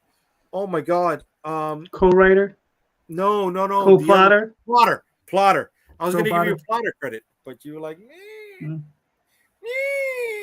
yeah, I just said don't I do it. gotta I'm go good. film this Daddy Yankee concert. I gotta go. Dude, I'm getting a lot of feedback in my ear. All right. I think it's you. I think it's you. Whenever you talk. Yeah. No, Jay, I'm dead ass. You a lot of feedback coming from your thing. I don't know. Oh, if it's are you recording. getting feedback, Calderon, or no? Yeah, it's all fuzzy. No. I thought it was me. I just checked my my mic, but it's not over here. Talk. I don't know. Yeah, You- anytime you- you talk, it's When I talk, you getting feedback? no when When Mr. Jay talk. Unstoppable talks. Yeah. Oh, okay. Well, Nah, I you're don't hear you at muted all. now. Your mic is off. You're muted. How about now? Are you getting feedback from me now? Yeah, I'm getting feedback. Yeah, I'm gonna jump out. I'll come back in. Just look All out right, for me. sounds good. That sounds That's good. great. All right. I think you should do his comic, bro. You should never leave a friend hanging like that, bro. What's wrong with you? I'm never gonna leave a friend hanging. I'm never gonna. But you just did. You just did. You didn't. You hired some. You wrote a comic. You didn't. I gotta do it, bro. No. Listen, I got no problem adding his thing. I got no problem adding it to the To the campaign. list. To the list. But be it far from me to leave a friend hanging. Yes, I'm better. not gonna do that at all. No reason for me to do that at all. Right? That's why I got a friend of mine who is doing a book right now called Oswald. I was there and I remember issues number 1 through 6. 1 through All right. 6. Let me bring that up quickly because we got to spread the love around, baby. We got to spread that love around, right? And my man Calderon also has a book right now that is live on Kickstarter, folks.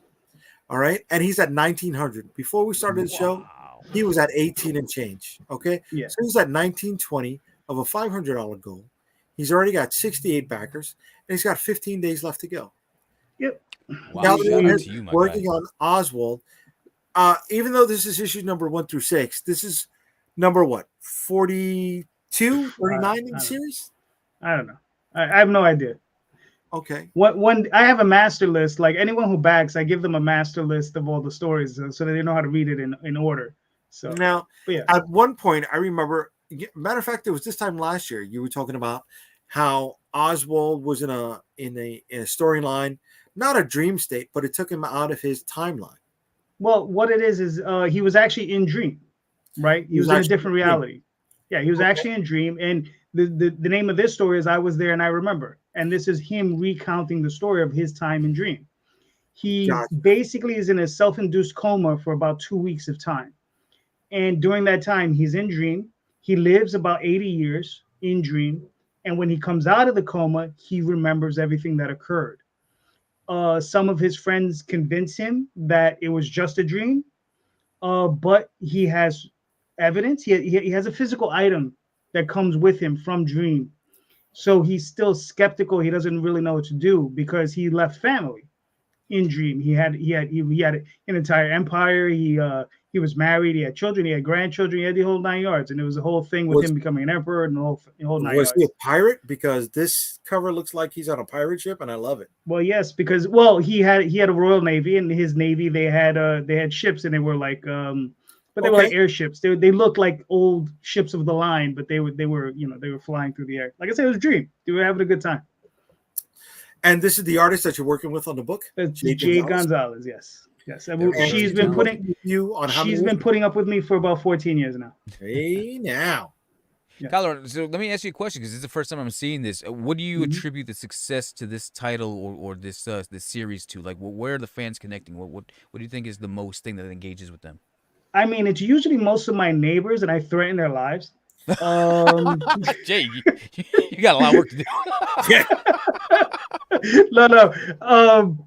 I mean, I've been working on this since about '96, and I started originally in prose, and then I found Jade online, and I was looking for an artist for something else, and she offered to do comic stuff, and I was all right, let's try it. So we did. I won some. What the hell happened? The second story was poker winnings, and the first story I think was someone I was supposed to pay somebody back some money, and they were just like, nah, keep the money. So I ended up doing comics. But the success of the series, I think, has a lot to do with, I think the stories are good. I do my best to produce, obviously, the best stories I can create. And I hooked up with a very good artist. Jade, she's an excellent artist. Mm-hmm. And I try to keep that consistent because I'm also working with another artist called Lorenzo Tillis. And his style is totally different from hers, but it is consistent in the sense that, it's still very good and it fits in. But I think people dig the story, and I think that's what it is. So I think it's cool. I mean, the artwork's beautiful. Shout out to your crew there, man. Yeah, great work. Yeah, and you're kicking ass. You got 15 days left to go, so you're in the valley. Yeah. So this is your slow period, and from here on up, things start to go up. So hopefully you break $3,000, man, before the end of the campaign, kid. I think we'll make it. Because what is it? We started on Monday. I launched on Monday. It was a short campaign. It's only 21 days. Mm-hmm. So yeah, we'll see what happens. I think we'll do it right. How often are you putting out issues of this title? Oh man. see, here's the way I run a camp. This is the way I run my business, right? So this campaign will end. What's the date on it, Jay? What's 15 days from today? No. It has. Hold on. It says it on the screen. There? Yeah, it says it on the screen. It'll end on January 29th. Okay. Right. So it'll end on January 29th. It takes 2 weeks for Kickstarter to get me the funds, right? So, okay. In that 2 weeks, well, usually when the campaign ends, I'll send the stuff off to the printer, right? So by the time I get the funds, I'll have the books, I'll ship them out, and then I'll usually wait another week, and then I'll start another campaign. Oh wow! Okay, so that's a fast turnaround time. So they're not really sitting around waiting to get that next issue. No, and that's the thing with us that a lot of people outside of comic books don't understand. Our turnaround time with comic books is a hell of a lot quicker than the turnaround time in comic book shops. And that's one of the things that I wish was promoted more. It's not with everybody, but with quite a few people who've gotten this down packed, right? We're coming into the campaign with our books done already. We already know that. Mm-hmm. So once we get our money, it's going out to print. So we're looking, honestly, at most, a 2-month turnaround time if this is a pre-order for you to get your book. Now, if you're going to the comic book shop and you're ordering from that big catalog, right? There's a 3-month lead up time if the book is on time. So here we are, busting our balls to get stuff out a hell of a lot quicker than mainstream comics do. And it's not, we're not getting accolades for it at all. Mhm. We're not getting recognized for it all. People don't know about it at all. Mm-hmm. Now, are we coming out with the frequency that they are? No. You know, the bigger publishers are coming out with 10 to 12 books a year. Most independent comic book publishers, if they're lucky, will put out 4 titles in a year. Mhm. Right? If you can get out 6, you're batting 400. You really are. I'm doing 6 to 8. Okay. Right? 6 to 8, So 6 to 8 a year on Oswald. Right. And then I have another title, Tall Tales. That one we're probably putting out 1 to 2. And then Magi's Grace, which we did 1 issue. We're gonna hopefully do 1 to 2 more issues this year. So Okay. And that comes with his ability to tighten his schedule. He does 3-week campaigns. I tried to do a 3-week campaign. It didn't go in my favor. So I went back, and this is a 4-week campaign. This is 28 days. So we're going from Saturday to the Saturday before the Super Bowl, February 11th. Right? I got a little bit more breathing room. It allows me time to focus. It allows me time to put other things into the campaign if things pop up, right? But I still have another month to do fulfillment after that. Okay. So, but it's good that you share this information with especially your backers, so that way they understand. It's like, this is where your money's going to. Like, it's not an easy process, especially as an independent distributor. We don't have the back that a Marvel or DC. They probably do it in house and bang that shit out fast and probably do it in bulk. I mean, it's a hustle and a struggle for you guys, and you guys don't get the recognition that you deserve. And the backers should see that the money's being well spent and that they are investing in a product that's fighting an uphill battle, but there's inspiration in that product. You're literally funding the underdog, and I think that's a great story in itself. Yeah. And we're not just the underdog. That was when we started. We're under the underdog. Like it's like, you ever see Shark Tale? He goes, "There's whale shit, and then there's me." Right. But it's there's a lot of mainstream professionals that cannot do what we do. They can't handle the logistics of production. They can't handle the logistics of printing. They can't handle the logistics of shipping. They can't handle the entirety of production. They can't, right? Which is including marketing, is including this. The key right now to small publishing is the live stream circuit. Okay? Because if you're doing it right, today you're on this show, tomorrow you're on somebody else's, Monday you're on somebody else's, Tuesday you're on somebody else's. And that is the key to having the book ready before that. Because if you have everything booked, you don't have enough time to do anything else but the promotion of the book. And you're trying to get onto somebody else's platform because you want to reach their audience. Because maybe they have a loyalty of 10 people. But if 9 people from their show backed you, that becomes an important stop for you. That's big. On your circuit, right? Because you can have somebody that has, 1,000, and if only 2 people backed it for you, is it worth it? And that's one of the cool things about Kickstarter is you can do specific links, right? So if I'm on Bobby's show tomorrow, I'll give Bobby a specific link so I know if anybody's ordering from Bobby's show, this is how many came from that. Okay. Yeah. Okay. But Many I mean, platforms will do that. I would never ever discount like 2 or 3 backers from any show, or even just one, because the thing is if you can win that person over, correct, they're going to be there for you this campaign, the next campaign, the next campaign, the next campaign. Retention is big. Exactly. And if you can retain that, if you can retain that customer or that fan, that's potentially hundreds, if not thousands of dollars. And that's one of the things that's going on right here. You see Michael DeFonte. Okay. Yes. I back Shield and Oswald tonight. Both good quality and have heart. You know what? Michael didn't start buying any of my titles until maybe September of last year. He's jumped on. So he saw you on my show. Yeah. He's jumped on Calderon's stream a few times. I just start messing. He's bad. He's like, "You're welcome, Jay. Where are my cards? Where's my 10%?" No, he can keep his money. I want my cards. Shit. But I mean, that's what it comes down to, right? Not only that, you see the boxes that are right here behind me. Mm-hmm. Okay, this is how their books are going to get shipped, right? Branded packaging. I'm not just trying to create a good story. I'm trying to create a good experience, right? We're a small business, and unfortunately, the mindset of so many small business people is that they'll spend a little bit more. They don't look at so many nickels and dimes because they want you to have an overall experience, right?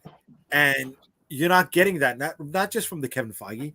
You're not getting that from the Walmart. You're not getting that from the Target, right? You're getting a box that has a big red a bullseye on it, right? You're getting a box that has a big blue Walmart stamp on it. You're getting this. You're getting a thank you message, right? You're getting free fucking shit. It's You're fan getting appreciation. that's That's what counts. And That's again, it. it's like I said, your fans out there spend so much money consuming the big name brand titles of Marvel, DC, but they don't get anything in return. They pay the high ticket prices. They pay for the lunch boxes, the action figures, the DVDs, but they're just getting that product. Here, they're actually getting a connection with the creator. They have a connection. There's an input. There's a certain level of intimacy between you and your fan base that you don't get at that higher level. And I think, like you said, they are paying for that experience. Yeah, 100%. the first 45 backers on my campaign are getting like this pin. This is like a little acrylic pin. You see? Oh, that's They're cool. made up. And they're also getting I don't have it here. I should have brought it down. They're also getting a coaster. So for some reason I got into making coasters and I like the damn thing. So and That's it's awesome, like man. dude, it's the experience, and it's not just the way of saying thank you, because we want to have that shit as much as we want to give you that stuff, right? It's like when you get a loot crate or a box of stuff, and they put in those socks that you wouldn't buy in the store, but if you got it for free, you'd wear it, right? Yeah. I mean, this is not the only pin that we had, right? This is all right. It identifies with the Interceptor. It's a shield, right? But then this bad boy did really well for us as well, and that is our enamel pin for New York versus the world, right? That's nice. And it's our skull and bats logo, right? Because in New York, going all the way back to the Warriors, right? And the baseball Furies. That's one of my all-time favorites. The baseball bat. Yep. Right. Yep. And that's why it's in there, man. And bro, and that's why, like earlier, like I'm not trying to be an ass, like, oh, we gotta hit it. No, but dude, you gotta understand what you're investing in, and Jay doesn't have a warehouse. Jay doesn't have a crew. He doesn't have a staff that he pays. He has people that he hires on a freelance basis. It takes a lot of his time. It takes a lot of their time. It's hard to get that community together. It's so difficult. You're not just buying a book. You are paying for that experience. So again, be generous with these guys on both their products. And like I said, dig a little deeper, because look at what they're doing on their own. And they're still out. They've been doing this for, I know Jay's been doing it well over 15 years. Calderon, I'm sure you've been doing it a long time yourself. So when you reach in your pocket, again, not to be a dick, if you can afford it, dig a little deeper, because these guys are doing it. They're carrying the weight of the world on their own shoulders. So Calderon is a lot older than we are, right? Really? I thought he was younger than me. A lot older than we are. When we were just starting high school, he already had 15 years in the business. Oh, shit. See, you know what it is? I just look better than Jay. That's all. Here, that's what the fucking is. No. I started in my first independent comic I first published was in '92. Oh wow. Okay. So, yeah. So I've been doing it for a long time. I worked professionally for about 2 or 3 years in the '90s. Yeah, man, I just love it. It's one of those things. I grew up reading comics. I've been reading comics since I was like, I don't know, 8, 9 years old. Got hooked, and that was it. And it was just like mainlining printing and publishing and writing and all that stuff. So Yeah, It's man. just, yeah. There's so many people out there that have. And again, I'm not one of those guys. Me and Jay always had like, I'm the movie guy, you're the comic guy, and we clash that way. But there's so many people out there that have the fantasy of being and doing what you guys have done, and sometimes they don't have the means to do it, or they don't have the skill to do it, or even the desire or the passion to go through all the hurdles that you guys are going to. So letting them be a part of this experience, it's almost like they're living vicariously through you. So again, that money's being well spent. I really love what you guys do and how you treat your community, and I really think that you got a hell of a great backing, great community out there that you've retained and that you've built over time, and I hope that it continues to grow. So Thank you. Fuck What did you happened? say? What? so do I hope it grows. Oh, I thought he says so what? I was like, dude, Yeah, fuck that's what you I thought then. he You know said what? too. Take I your was money like, back. You came out with a heartfelt statement. How am I going to shit on you? Yo, he just went, so what? I was like, what? I was like, yo, refunds available tonight only. Start backing out now. Shit, I'm over here trying to, motherfucker. All right, so we went over what we've seen. We went over what's in our top. It's 2024, and I should have asked this when Ryan was still here. But what are you looking forward to this coming year? Doom. Doom. I want what William sang once. I want my comic made, motherfucker. There you go. What? Derek really wants his comic made. Tom, you people still there? Yes, Tom. Still here. Oh, shit, you know what, that's Tom? funny. Tom, you want to come hang out with us, Tom? We got a little more time left. Tom, I'm gonna send you an invite so you can come fucking bullshit with us. Oh man, that's yes, that's fucked up. That's fucked up, but it's funny. William, don't come see me in New York Comic Con, kid. Don't come see me. I'm telling you right now, bro. I'm gonna chase you away, kid. I'm gonna chase you away. That's funny. But no, what are you looking forward to seeing this year besides Derek's comic being fucking made?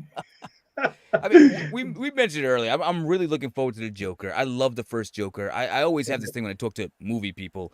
Are there movies out there that you see you're like, fuck, I wish I would have made that movie, or if I made that movie, that's exactly step for step, beat for beat, frame for frame, how I would have made it. And for me, Joker is one of those movies. Todd Phillips' Joker. So the fact that this new one has Lady Gaga in it, that is a musical, that's going to be completely different in tone than the original one. I'm really interested in that. I'm interested in Deadpool 3. I know everybody is. Marvel is the only movie that they're putting out this year. They need a jolt in their arm, and the fact that this is an opportunity to fix some things through time travel and to introduce new things and characters and just to tip the hat of other things that we've seen in other universes or multiverses. I really can't wait to see what Ryan Reynolds does with that. So those are two that I'm really looking forward to. Okay. Calderon, you said Dune. What else? That's really the only thing I know of that's coming out. I mean, Dune is coming out. Is it the new Spider-Verse movie supposed to come out this year too? I think it's getting pushed back because of the strike. Oh, okay. No, it was supposed to come out. It was supposed to come out last year, right? Yeah.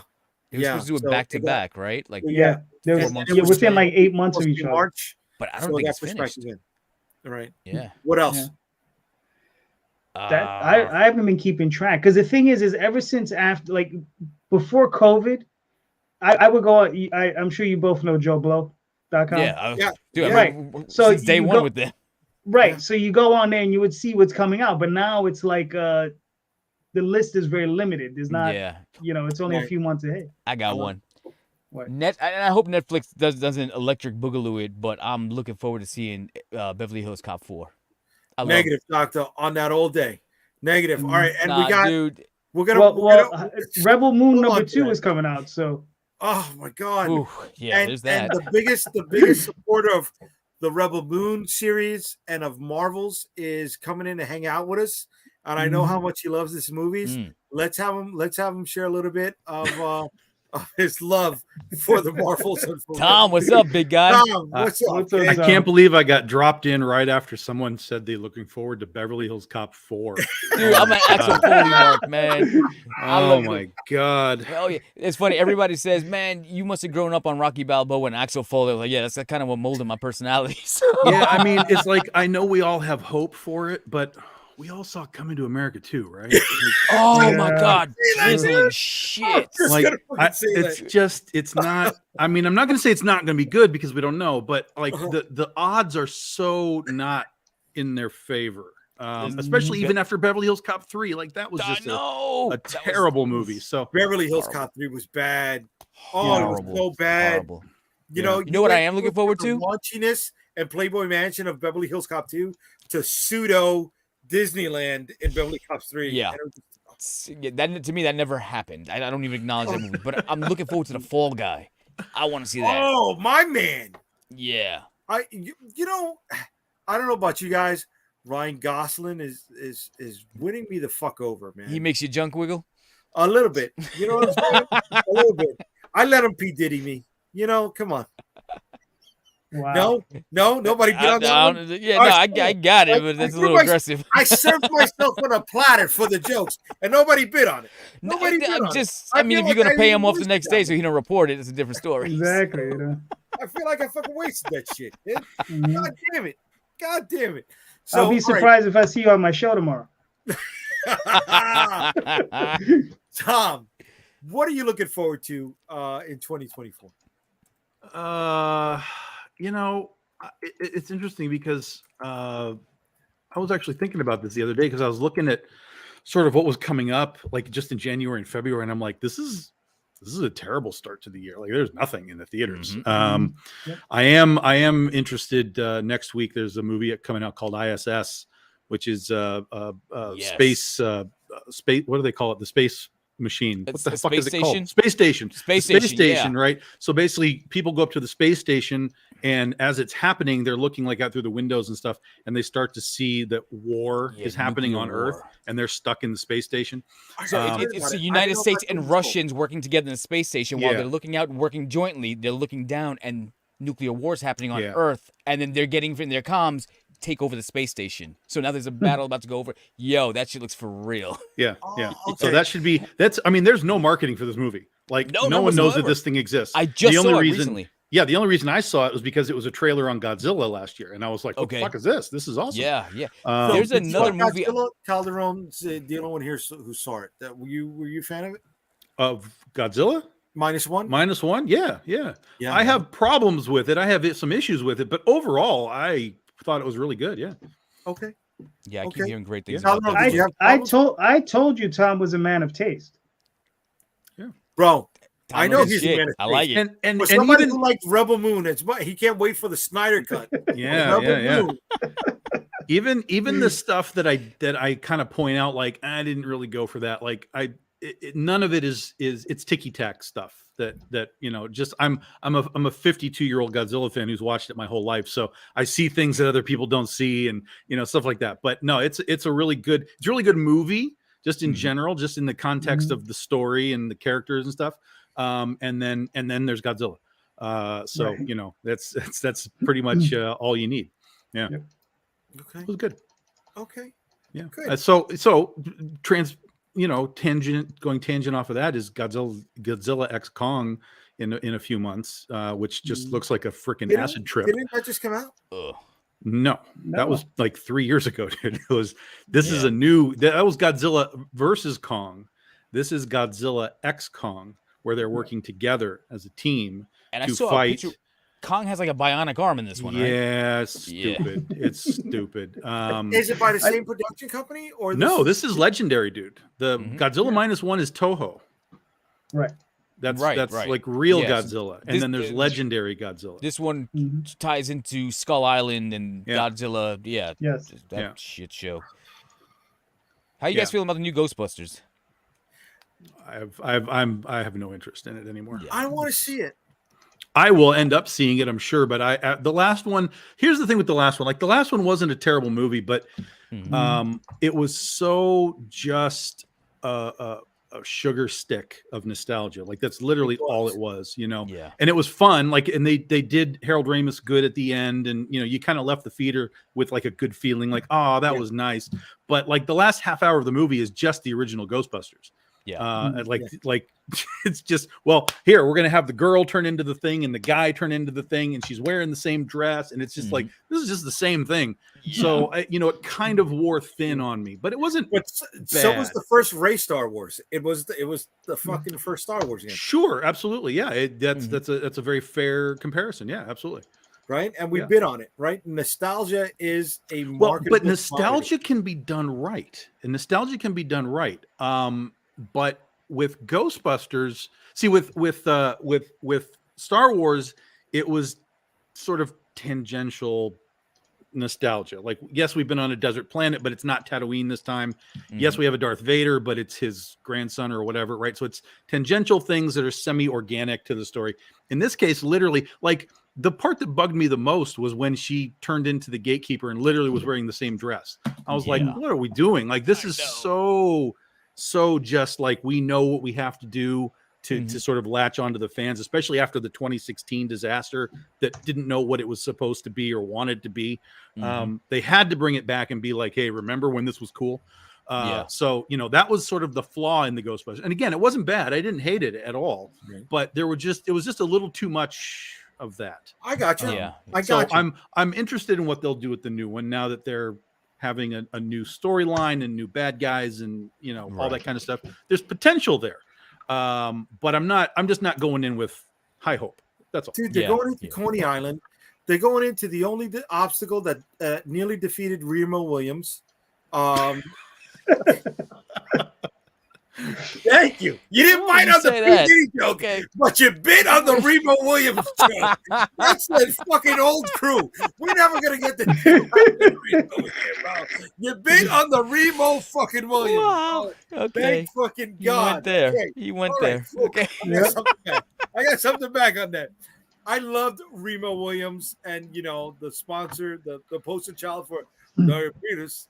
Mr. Wilford Brimley. That just it was a good fucking flick, bro. Remo Williams was the shit. Remo Williams was fun. Have you ever read any of the novels, the Destroyer novels? No. Yeah. Well, there's like 10,000 of them. Really? So okay. Yeah. There was the original guy who wrote them, and then he had like a bunch of ghostwriters, and there was one coming out a month, I think, for like 50 years. There's a bunch of them, but they're the Destroyer novels. Just to let you know, I never read any either. So it's funny.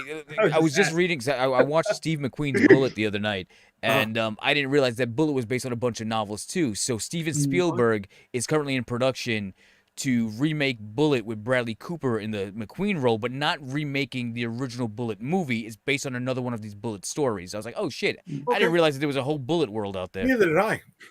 Yeah. Just like Bullet verse is about to happen. There we go. Jack Reacher is based on a series of novels as well. Right. So right.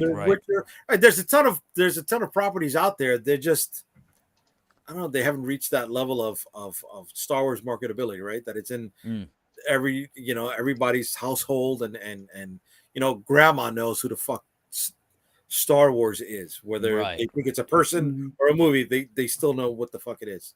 Yeah. Speaking of spin-offs, I mean, we're getting in June. We're getting Ballerina, the spin-off from the John Wick series with Ana de Armas is in the lead. Interested? I like her. I'll watch her in anything. Well, I liked her in the Bond movie. I thought she was the best thing of the Bond movie. Yeah. Like her 15 minutes of fame was like, that's a breath of fresh air, at least for the Bond film. Yeah. How that translates to a complete movie, I don't know. But I thought she was good in The Gray Man, the Russo's movie with Chris Evans and was good. Ryan Gosling. She was really good in that as well. And didn't she do this other flick right now on Apple where she was Chris Evans' girlfriend? She was the assassin, right? I didn't see it. I don't know how that. I didn't see it either, but she does have the acting chops. I mean, the action chops, so to speak. Right, she's prepping for that. What is it? My God, typecasted role. Yeah, right? The female spy assassin type of deal. So I mean, okay. I mean, I'll bite on it. It's like Tom said. I'll probably see it anyway. Yeah, right. Right? It's like I'll just end up in a theater because I wanted to go have dinner with a friend, and I was like, "Let's go see a shit." Oh no! I got fucking 17 different streaming platforms. One of these motherfuckers is gonna catch it within 3 months. I'm running down the list. Well, like when I went last year, my list of movies, it was only stuff that I saw in the theater, and so I think I saw like 40 movies last year in the theater. So God damn. I like the theater Yeah. experience, too. and so ISS will be my first, and then I tend to see a movie about maybe 3 times a month, Mhm. and then it gets heavy during the summer when everything's coming out. Right. But it was fun to do. It was fun to go to the theater and then come out and sit in my car for a few minutes and figure out where in the list of movies, like, where was this? Was it good? Was it shit? Was it somewhere in the middle? Like, it was a fun experiment to do, and I'm looking forward to getting it started again. You see this guy? You see this guy? He goes to the fucking movies about 40 times a fucking year. He owns his own fucking lake. You know what I mean? But he's shitting the bed on his fucking Kickstarter. You know what I mean? His thing What do is you mean? he's shitting the fucking bed. Yeah, I haven't even yeah. cracked 20,000 yet. Like, what am I Yeah. doing? Whoa! this guy. What the fuck? Yeah, This is you, Yeah, it's him. yeah, that's Tom. That's his dude. Yeah, Calderon. Yeah, that's What's the That's secret? Tom. what's the secret? He Jay, if fucking you gotta puts blow up a somebody, fucking- it's this guy. You know what the secret is? He puts up a fucking drive-in theater by the fucking lake that he owns, and people come by, and he Yeah. gets them to fucking You buy have to pledge to get in. That's it. You have to pledge to get in. That's your ticket. Yeah. It's the new Epstein Island. So Tom, this is the first return to Critter, correct? Yeah, in like 5 years. There Yeah. we go. Nice. Now she is also going outside of Kickstarter eventually. Yes. Yes. So Antarctic Press has picked up the series, and they Okay. are reprinting the series now. Well, the first issue will be out like the end of February, and then it'll be coming out every 2 months. So first issue's already, we got orders in for the second issue already, or the first issue, sorry. And it was like 1,800 copies and this is a third printing of this book.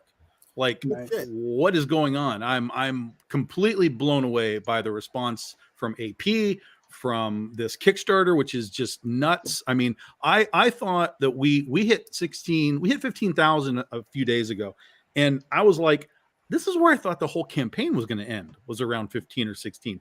And so yesterday we crossed 17, and that was just our first week. So we're in week 2 starting today. And we have 2 weeks left. So we have a real chance to hit 20,000, and I expected us to land around 15. So this has been mind-blowing for me. Way to be. Tom, man. I asked this question to Calderon early when I saw his Kickstarter. Yours is just fucking insane right now. And again, for people out there who are trying to get on the crowdfunding to get their vision up and running, what is your success story there? At what point did you know it was clicking with fans that you can count on their attention to come back and input more and hit your goals a lot sooner and ahead of schedule? Well, it didn't take long when I decided that Kickstarter was my method at that point, because I had, for those that don't know, I started doing comics myself with Big Dog Inc. for 4 years. And then we switched over, and Aspen Comics became our publisher for 3 years. And then when we broke off of them, I decided that instead of going back into comic book stores, I was going to do Kickstarter. And this was about 8 years ago. And so we brought my first ever book back to Kickstarter with Penny for Your Soul, brand new Penny for Your Soul book. Mm-hmm.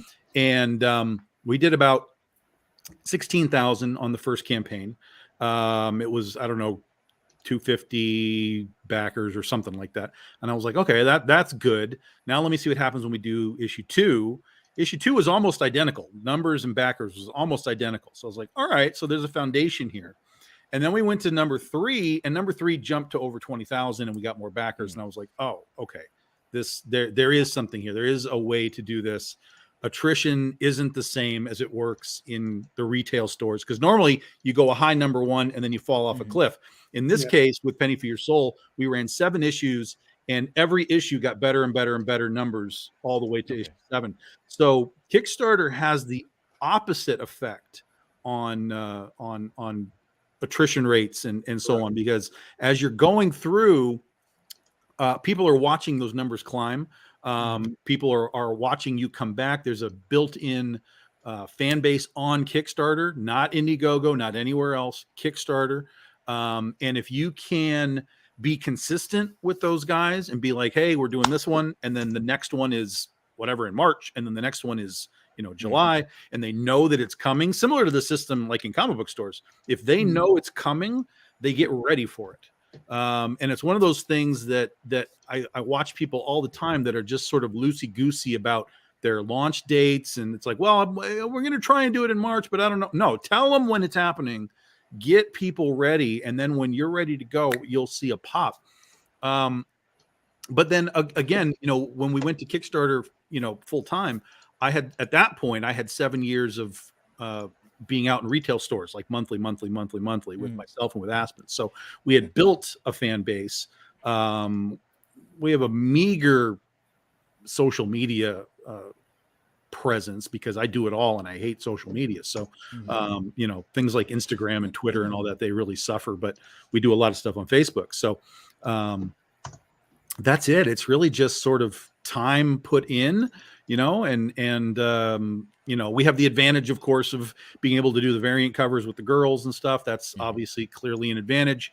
But with this book, there's no nudes in this. There's no topless anything. Like, that's the sexiest it gets right there. And that's the cat girl from Mars. So she's based on Deja Thoris, right? But all the rest, they're all just sort of your I don't know. The Josie and the Pussycat seems like is a winner also, buddy. Yeah, I was talking to Britney Spears. I love Britney. We did a character called Britney Ears as a little tribute right there. There's Britney Ears.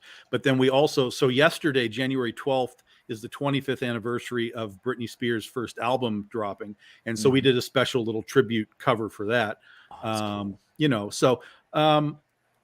I don't know that there's like a trick or a secret outside of just sort of consistency. And then you just have to hope that people like what they're getting. Obviously there's people that just collect for the covers, like, oh, I got my cover, I'm good. But you're hoping that you get people to crack the book and read it and be like, oh, like, this is a cool story as well as a cool, character or whatever. So when did you know that that you had created that you were successful in creating brand awareness? Because a lot of people who jump on Kickstarter like, all right, I got this, and they'll go through their social medias and hopefully somebody will tell somebody else and word of mouth will get out there. Yeah. But it seems like you've already mastered it down where you've got the commitment of such a larger community. What was your brand awareness when you knew that you had to crack the code on that? We started to see people at cons. In our first couple of years, we would see people walk by the booth of the cons, and they'll kind of stop and look like, oh, I saw you on Facebook or something like that. So I think two things happened. One is we hyper focused on Facebook. Like, that's where we live. And so we can sort of saturate ourselves in Facebook really, really well, because myself and all the artists that we work with are very Facebook friendly. And then, it kind of drifts down the line on the other platforms. So between that and then having, like I said, the other artists, so like Nia Ruffino, she was very popular back in the day when we started. She was coloring J. Scott Campbell and doing things for DC and whatever. So she would start to talk about us. And then we'd get other people like, oh yeah, I follow Nia Ruffino. She does stuff for you. And I'm like, yeah, that's it.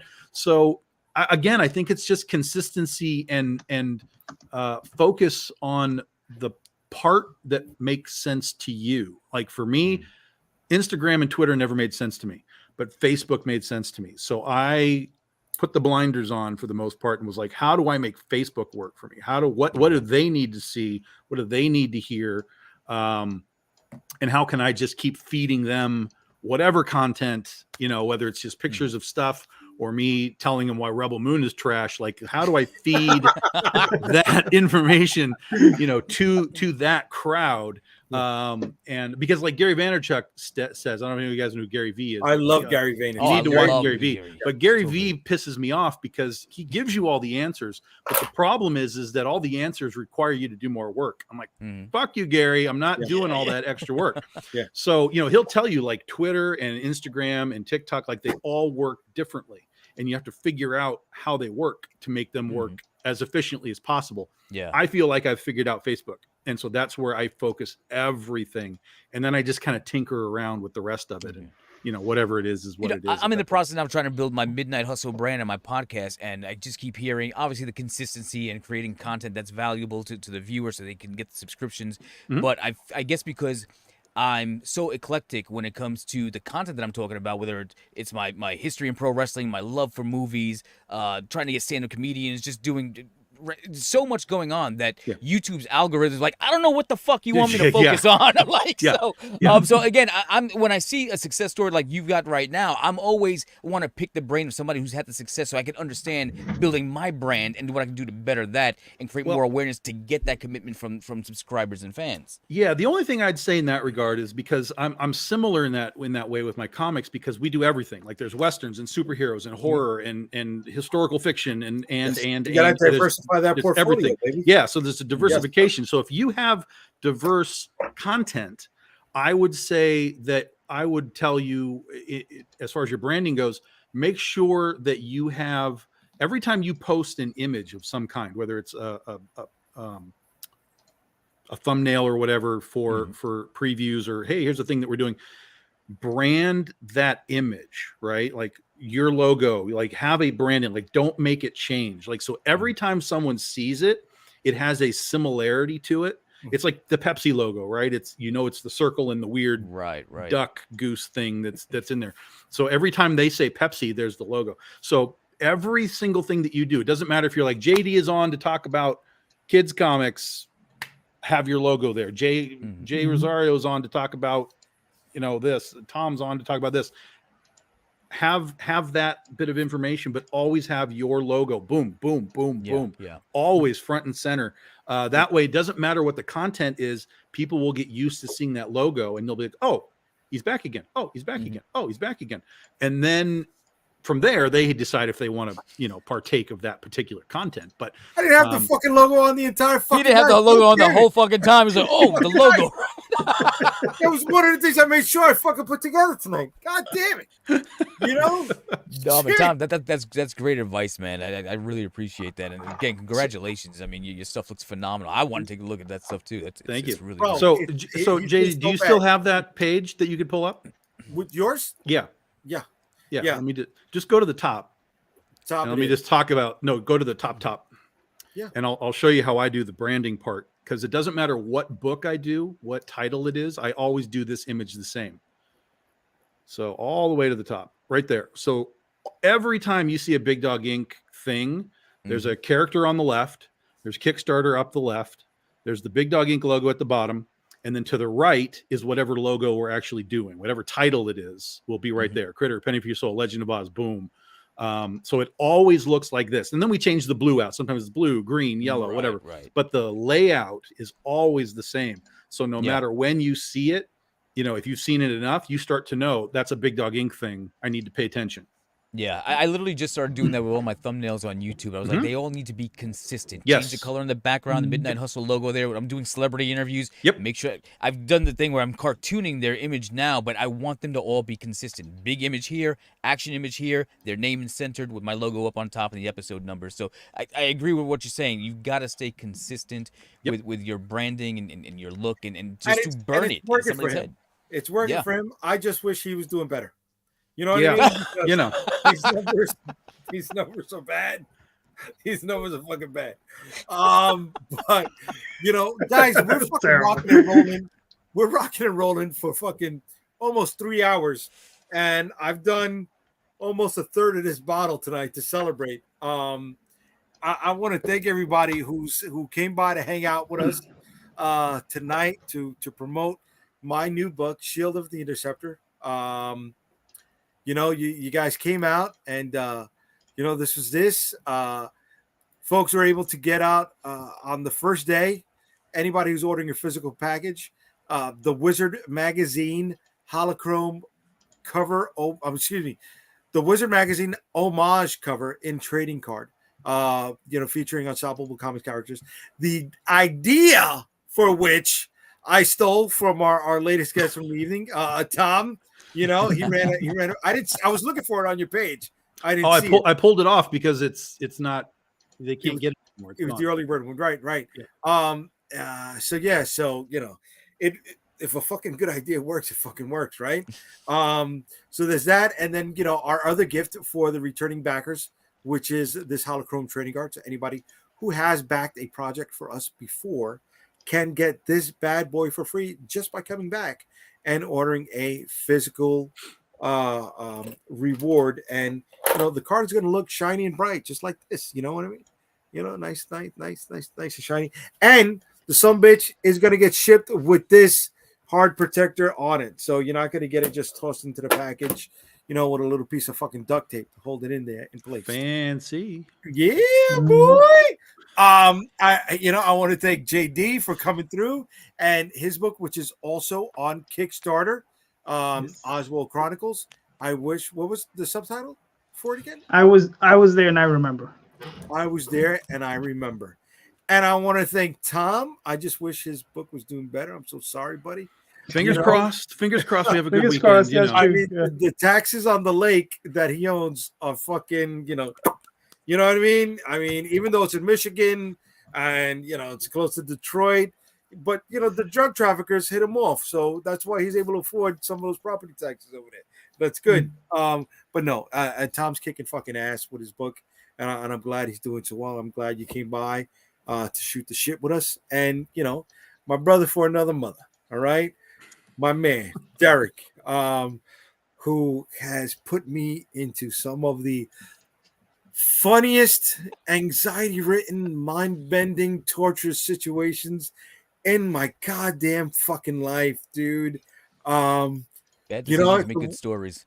If it wasn't for you, I never would have slept naked outside the Meadowlands, in my fucking life.